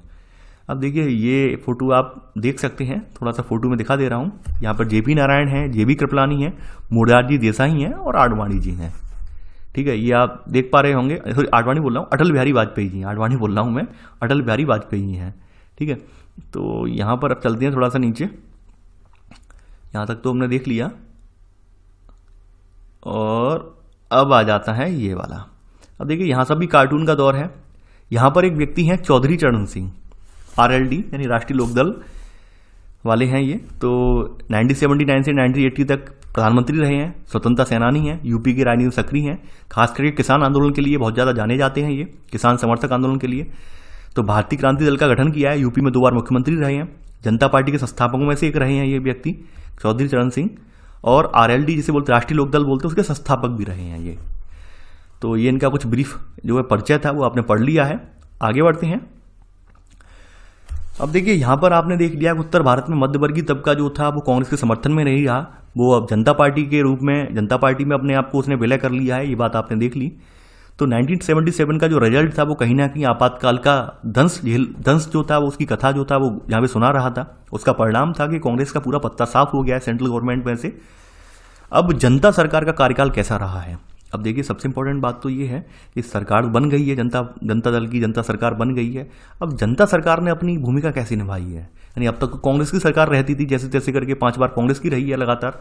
अब जनता सरकार पहली बार आई है, यानी पहली बार गैर कांग्रेसी सरकार आई है, तो वो कैसे कार्य कर रही है? ऑब्वियस सी बात है कि जनता पार्टी जो बनी थी वो तमाम दलों को मिलाकर बनी थी। तमाम जो दल थे वहाँ पर अपने अपने सब आकर एक साथ खड़े हो गए थे। और आपने ये बात पहले ही पढ़ी है, यहाँ पर मैंने पहले भी बात बताई है कि जब कोई पार्टी विभिन्न दलों को मिलाकर बनाई जाती है तो वहाँ पर एक रूपता नहीं होती है, यानी खींचतान मची रहती है। खींचतान का मतलब क्या समझ रहे हैं आप? कि हर आदमी वहाँ पर अपने अपने लालच की होड़ में रहता है। तो वही यहाँ पर यही था कि जनता पार्टी की सरकार में कोई खास तालमेल नहीं था। तमाम नेताओं के बीच प्रधानमंत्री पद के लिए होड़ मची थी, और ये प्रधानमंत्री पद के लिए यहाँ पे मोरारजी देसाई भी थे, चौधरी चरण सिंह थे, जगजीवन राम, ये सब शामिल थे। तो ये सब चीजें आप देखेंगे, यानी इससे क्या हुआ? इससे जनता पार्टी के भीतर सत्ता की खींचतान खत्म नहीं हुई है। यानी हर आदमी कि फलाना आदमी मंत्री बनेगा, फलाना आदमी ये मंत्रालय लेगा, फलाना ये लेगा, ये खींचतान यहाँ पे मची हुई थी। तो आप ऑब्वियस सी बात जानते हैं कि जब ऐसी पार्टियां होती हैं और ऐसी पार्टियों में खींचतान होती है तो खींचतान के कारण ये पार्टियां लंबे समय तक टिक नहीं पाती हैं। और दूसरी बात ये थी, जनता पार्टी की जो सरकार बनी थी वहां पर वो केवल एक ही एक नारे के साथ आई थी कि लोकतंत्र कायम करना है। उसके पास कोई भी एजेंडा नहीं था कि मैं कैसे नीतियां बनानी है, क्या करना है, क्या नहीं करना है। तो एक साझे नेतृत्व का अभाव था, साझे नेतृत्व के कार्यक्रम का अभाव था। तो खास करके जनता पार्टी की सरकार जो थी, कांग्रेस की जो नीतियां चल रही थी उनमें कोई बदलाव खास कर नहीं ला सकी है। बस इसने इतना ही किया है कि जो संविधान संशोधन हुए हैं उनको चेंज किया है, बस इतना ही किया है, इससे ज़्यादा नहीं कर पाया है। इसके अलावा फिलहाल जनता पार्टी बिखर गई है, यानी कि सबकी आकांक्षाएं, जब सभी जो तमाम दल जो शामिल थे, तमाम दलों की आकांक्षाएं पूरी नहीं हुई हैं, तो मोरारजी देसाई यहाँ पे प्रधानमंत्री बनाए गए थे जनता पार्टी की तरफ से। बहरहाल सबने अपना अपना समर्थन वापस ले लिया है। 18 महीने बाद ये सरकार बहुमत खो देती है, यानी सरकार गिर जाती है। मोरारजी देसाई के नेतृत्व वाली ये सरकार ये गिर जाती है। अब दूसरी सरकार का दौर कैसे स्टार्ट हुआ है? 6वीं लोकसभा इलेक्शन में एक तो मोरारजी देसाई वाला तो चले गए। अब यहाँ पर कांग्रेस पार्टी का थोड़ा समर्थन मिल गया है, तो यहाँ पर चौधरी चरण सिंह फिर से प्रधानमंत्री बनाए गए हैं। 4 महीने बाद कांग्रेस पार्टी ने समर्थन बाद में वापस ले लिया, तो 4 महीने बाद जो चरण सिंह की सरकार फिर से गिर गई है। बहरहाल 1980 में फिर से लोकसभा के इलेक्शन करवाने पड़े हैं, यानी अब 7वें लोकसभा इलेक्शन पे हम आ गए हैं। देखिए, इनका कालक्रम याद रखना, लोकसभा इलेक्शन का पूरा कालक्रम पढ़ रहे हैं आप, कालक्रम मत भूल जाना। कालक्रम भूलने का मतलब ये है कि आप कंफ्यूज हो जाएंगे। तो अब 6वीं लोकसभा के साथ हम 7वीं लोकसभा इलेक्शन में यहाँ पे पहुंच गए हैं। अब 7वीं लोकसभा में स्थिति फिर से बदल गई है। ऑब्वियस सी बात है, कांग्रेस के पास सबसे इंपॉर्टेंट बात ये थी कि कांग्रेस 1 मैन इन आर्मी वाला कॉन्सेप्ट पर चल रही थी, यानी वहां पर एक आदमी है, एक आदमी डिसीजन ले रहा है और अपने डिसीजन को पूरा यहाँ पर पूरी प्रतिबद्धता के साथ पूरा करवा रहा है। सबसे इंपॉर्टेंट बात यह है, उसके पास एक विजन है, यानी हमें भविष्य में करना क्या है, क्या हम करना चाह रहे हैं, किस तरह से हम जो अपनी नीतियों को लाना चाह रहे हैं। जबकि जनता पार्टी पर कोई विजन नहीं था। जनता पार्टी आती सत्ता में आती जो खींचतान मच गई कि फलाना आदमी वो मंत्रालय लेगा, फलाना आदमी इस पद पर जाएगा, हम इस पद पर क्यों नहीं गए, तो खींचतान मच गई आते ही। तो खींचतान में ये हुआ कि पार्टी जो अपनी सरकार नहीं चला पाई है और लोगों को भी लगने लगा है कि भाई इससे बेटर तो कांग्रेस ही थी। कांग्रेस कम से कम एक ऐसा शासन तो दे रही थी जो लंबे समय तक टिकाऊ हो। ये तो लोग आपस में लड़ मरे जा रहे हैं, आपस में सीट के लिए, पद के लिए लड़ते भिड़ते जा रहे हैं, तो इन्हें वोट देने से क्या फायदा हुआ। तो फिर यहाँ पर अब चुनाव होते हैं 1980 के। अब यहाँ पर देखेंगे, यहाँ पर जनता पार्टी को यहाँ पर करारी शिकस्त मिली है, जबकि चुनाव में उत्तर भारत में कांग्रेस पार्टी को जबरदस्त सफलता मिली है। और 1980 के चुनाव में कांग्रेस ने फिर से अपना 1971 वाला इतिहास, यानी 5वीं लोकसभा इलेक्शन वाला इतिहास फिर से दोहरा दिया है। यानी अब कांग्रेस पार्टी को 353 सीटें मिली हैं। अब आप देखेंगे, यानी कहीं ना कहीं लोगों के मन में फिर से यही बात स्पष्ट रूप से आई है कि ये जो विपक्ष जो था जनता पार्टी के रूप में, वो विपक्ष हमें गुमराह कर रहा था। लोगों के मन में ये बात स्पष्ट रूप से निकल कर आई है और ये बात आने का रीजन भी है। अब देखिए, आपने देखा होगा नेता जब वादे करते हैं, लंबी चौड़ी वादे तो करने में आदमी माहिर हैं, और वादे करने के बाद कहते हैं हम ये करेंगे वो करेंगे, बुराई भी करते हैं और बाद में उन्हीं बुराइयों में खुद भी घुस जाते हैं। यानी मान लीजिए अभी कोई व्यक्ति पार्टी ए में है, कोई नेता, और वो पार्टी बी की बुराई कर रहा है। अब जैसी पार्टी बी ने लालच दे दिया, यहाँ से नेताजी उठकर बी में पहुंच गए, तो लोगों को भी दिखता है कि भाई ये तो सब एक ही थाली के चट्टे बट्टे हैं, सब मिले जुले हैं। तो कहीं ना कहीं लोगों का विश्वास जनता पार्टी से उठ गया, उन्होंने नहीं, अब कांग्रेस ही बेटर है, तो यहाँ पे कांग्रेस आ जाती है। अब विरासत में यहाँ पर हम देखेंगे क्या कांग्रेस का चरित्र अब चेंज हुआ। यानी सबसे इंपॉर्टेंट बात तो ये निकल कर आई कि 1975 की इमरजेंसी के बाद क्या कांग्रेस ने अपने व्यवहार में परिवर्तन किया है, क्या कांग्रेस ने अपने नीतियों में परिवर्तन किया है। तो ये बातें हम यहाँ पर देखेंगे। यानी क्या 1980 के चुनाव में सिर्फ इंदिरा गांधी की वापस हुई थी या क्या मामला इतना ही बड़ा था। अब देखिए, यहाँ पर आप देखेंगे, आपने ये बात तो महसूस की है कि 1969 के बाद कांग्रेस की जो प्रवृत्ति है उसमें परिवर्तन आया है। पहले क्या था कांग्रेस की प्रवृत्ति में, समाहित करने वाली प्रवृत्ति थी, यानी सबको साथ में लेकर चलने की प्रवृत्ति थी। यानी वामपंथी हो, दक्षिणापंथी हो, गरम दल, नरम पंथ वाला हो, जो भी हो, जिस पंथ का हो, जिस विचारधारा को, सब मिलजुल कर काम कर रहे थे। अब ऐसा नहीं है। अब कांग्रेस ने स्वयं का चरित्र जो है बदल दिया है। कांग्रेस ने अपने साफ साफ ये कह दिया है यहाँ पे इंदिरा गांधी के नेतृत्व में कि कांग्रेस ने स्वयं को देश की एकमात्र समाजवादी और गरीबों की हिमायती पार्टी बताना शुरू कर दिया। अब चूंकि पुरानी वाली कांग्रेस में तो आपको पता है राजा महाराजा भी शामिल थे, रियासतों के लोग भी शामिल थे, ऑब्वियस बात है मिली जुली विचारधारा की पार्टी थी। अब यहाँ पर नहीं, यहाँ पे कांग्रेस अब सीधी सीधी गरीबों की हिमायती बन गई है।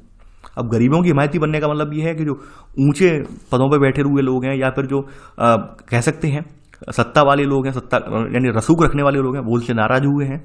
तो ऐसे करके आप यहाँ पर ये जो विचारधारात्मक जो परिवर्तन, विभाजन आप देखने को मिलेगा आपको। तो यहाँ पर आप देखेंगे एक बैनर दिख रहे हैं आप, इंदिरा बुलाओ देश बचाओ। ये आपका जो 7वां लोकसभा इलेक्शन हुआ था उसमें ये नारा लगा है। अब देख रहे हैं ये आप देख पा रहे हैं, ये एक ट्रेस में यानी कि कूड़ेदान में सारे नेताओं को दिखाया गया है और इंदिरा गांधी के हाथ में झाड़ू है। इसका मतलब क्या है कि ये सब मिलजुल कर भी इंदिरा गांधी का कुछ नहीं कर पाए। यहाँ पर साफ साफ ही निकल कर आ रहा है कि मिलजुल कर भी इंदिरा गांधी के जो अडिग इरादे हैं इनको कुछ नहीं कर पाए। तो ऐसे करके आप देख रहे हैं इंदिरा गांधी ने इन्हें 1980 के इलेक्शन में उठा के फिर से बाहर फेंक दिया है। तो ये सब चीज़ें हम देखेंगे। अब यहाँ पर आप समझेंगे अपनी भूमिका। देखिए पार्टी में अब जो कांग्रेस का चरित्र है, अब एक नेता की पार्टी बनकर रह गई, यानी वन मैन इन आर्मी वाला कॉन्सेप्ट है कि इंदिरा गांधी की लोकप्रियता फिर से बढ़ी है। और कांग्रेस की प्रगति में जो बदलाव आए हैं उनके मद्देनजर जो है अन्य विपक्षी दल अब गैर कांग्रेसवाद की राजनीति की तरफ अब मुड़ गए हैं, गैर कांग्रेसवाद की तरफ चल गए हैं। अब जो आपके विपक्षी दल हैं उन्हें अब समझ में आने लगा कि भाई जो गैर कांग्रेसी वोट है वो बिखरने नहीं चाहिए, वो बिखरने नहीं चाहिए। दूसरी बात, अब यहाँ पर एक नई जंग स्टार्ट हो गई है, क्योंकि अब कांग्रेस ने तो अपना चरित्र जो है यहाँ पे इंदिरा गांधी वाली जो कांग्रेस है उसने चरित्र तो ये कह दिया हम समाजवादी गरीबों की हिमायती पार्टी हैं। अब यहाँ पर नई जंग ये स्टार्ट हुई है, जैसा कि आपने पढ़ा है इनके बारे में, राम मनोहर लोहिया ने स्टार्ट की थी और फिर बिहार में कर्पूरी ठाकुर ने इसे जो है और हवा दे दी है। यहाँ पर ये हुआ है 1977 के बाद जो पिछड़े वर्ग हैं, अदर बैकवर्ड क्लास वाले हैं, इन पर भारतीय राजनीति हावी होने लगी है। अब बैकवर्ड क्लास को जो है आरक्षण दिया जाए, इस बात को लेकर उत्तर भारत में एक लंबी खींचतान स्टार्ट हो गई है। बहुत सारे राज्यों में विधानसभा इलेक्शन हुए हैं, तो वहां पर जो तमाम सरकारें वगैरह बनी हैं उन्होंने पिछड़ी जाति के नेताओं ने यहाँ पर सरकारें बनाई हैं। और सबसे पहले स्टार्टिंग बिहार से ही हुई है। बिहार में कर्पूरी ठाकुर ने यहाँ पे अन्य पिछड़ी जातियों के लिए आरक्षण लागू कर दिया। इस सवाल पर बहुत ज़्यादा शोर मचा है। ऊपर से जनता पार्टी उस समय थी, यानी कि ये देखिए यहाँ पे विधानसभा की बात हो रही है, लोकसभा की नहीं। तो उस समय जनता पार्टी थी, तो जनता पार्टी की सरकार ने अभी मंडल आयोग बनाया है। तो मंडल आयोग ने भी यहाँ पर पिछड़ी जातियों की, यहाँ पे पिछड़ी जातियों को लेकर यहाँ पर कह सकते हैं पैमाइश की है। तो इस तरह से आप देखेंगे यहाँ पे राजनीति में परिवर्तन आया है। तो बहरहाल बाद बाकी जो बातें बची हुई हैं वो आपके आगामी चैप्टर में कंप्लीट की जाएंगी। बहरहाल हमें यहाँ पर आप देखेंगे हमें बहुत कुछ सीखने को मिला, यानी हमें बहुत कुछ क्या क्या सीखने को मिला। पहली बात तो हमें ये सीखने को मिली कि जो आपातकाल वाली स्थिति थी, आपातकाल की स्थिति के बाद भी कि कांग्रेस की भूमिका कम नहीं हो पाई है। रीजन साफ साफ यही है, यानी कि सबसे इंपॉर्टेंट बात यह है कि आप जब अब तक अपने इरादों में मजबूत और दृढ़ इच्छा शक्ति नहीं रख पाएंगे तब तक आप आगे नहीं बढ़ पाएंगे। यानी कांग्रेस से सीखने का मतलब नहीं है, हमें भी अपने जीवन में ही सीखना पड़ेगा। यानी आप लोग देखते होंगे जो अपने मन में तमाम लोग लुभावने आपके विचार आते रहते हैं, आज ये करना है कल वो करना, नहीं, इनसे काम नहीं बनेगा। आपको भी अपने इरादे मजबूत करने होंगे, अपना विजन क्लियर करना होगा कि हमें अपने आप को 3 या 5 साल में कहाँ देखना है। समझ रहे हैं आप? यानी आपको ये सबक इनसे लेना चाहिए। देखिए ये चैप्टर आपने पढ़ लिया, आपने चैप्टर की भाषा समझ ली, अच्छी बात है, लेकिन एक कहानी के रूप में आप ये भी समझिए अपने आप में एक यानी कि एक शिक्षा आप भी ये लीजिए कि बेशक कितना भी बड़ा झुंड सही, जनता पार्टी का झुंड ही था, काफी बड़ा झुंड था जनता पार्टी का, लेकिन नहीं टिक सका है। क्यों नहीं टिक सका है? क्योंकि वहां उस महिला के इरादे बहुत मजबूत हैं। चाहे बेशक उसने आपातकाल के दौरान बिल्कुल कहर ढाया हो, उसके बाद भी उसने लोगों का दिल जीत लिया है। ये सबसे बड़ी बात है। तो यहाँ सबसे इंपॉर्टेंट बात यही होती है कि आपका विजन क्लियर होगा तो आप अपने आगे दूरगामी रणनीति आप क्या बनाएंगे आप क्लियर कर सकते हैं। लेकिन आपका विजन क्लियर नहीं है, आपका विजन स्पष्ट नहीं है, तो यकीन मानिए आप अपना भविष्य जो है कभी भी जो है निश्चित नहीं कर पाएंगे। आप भविष्य में अनसर्टेन रहेंगे, बार बार आप में दुविधाएं आएंगी कि आज क्या करना है क्या नहीं करना है। तो अपने भविष्य को लेकर स्पष्ट रूप से आप एक पूरा जो एजेंडा चलाइए, पूरा एजेंडा बना के चलिए कि हमें क्या करना है, अपने आप को 3 साल या 5 साल में कहाँ देखना है, तो तभी आप अपना जो भविष्य भी सुरक्षित कर पाएंगे।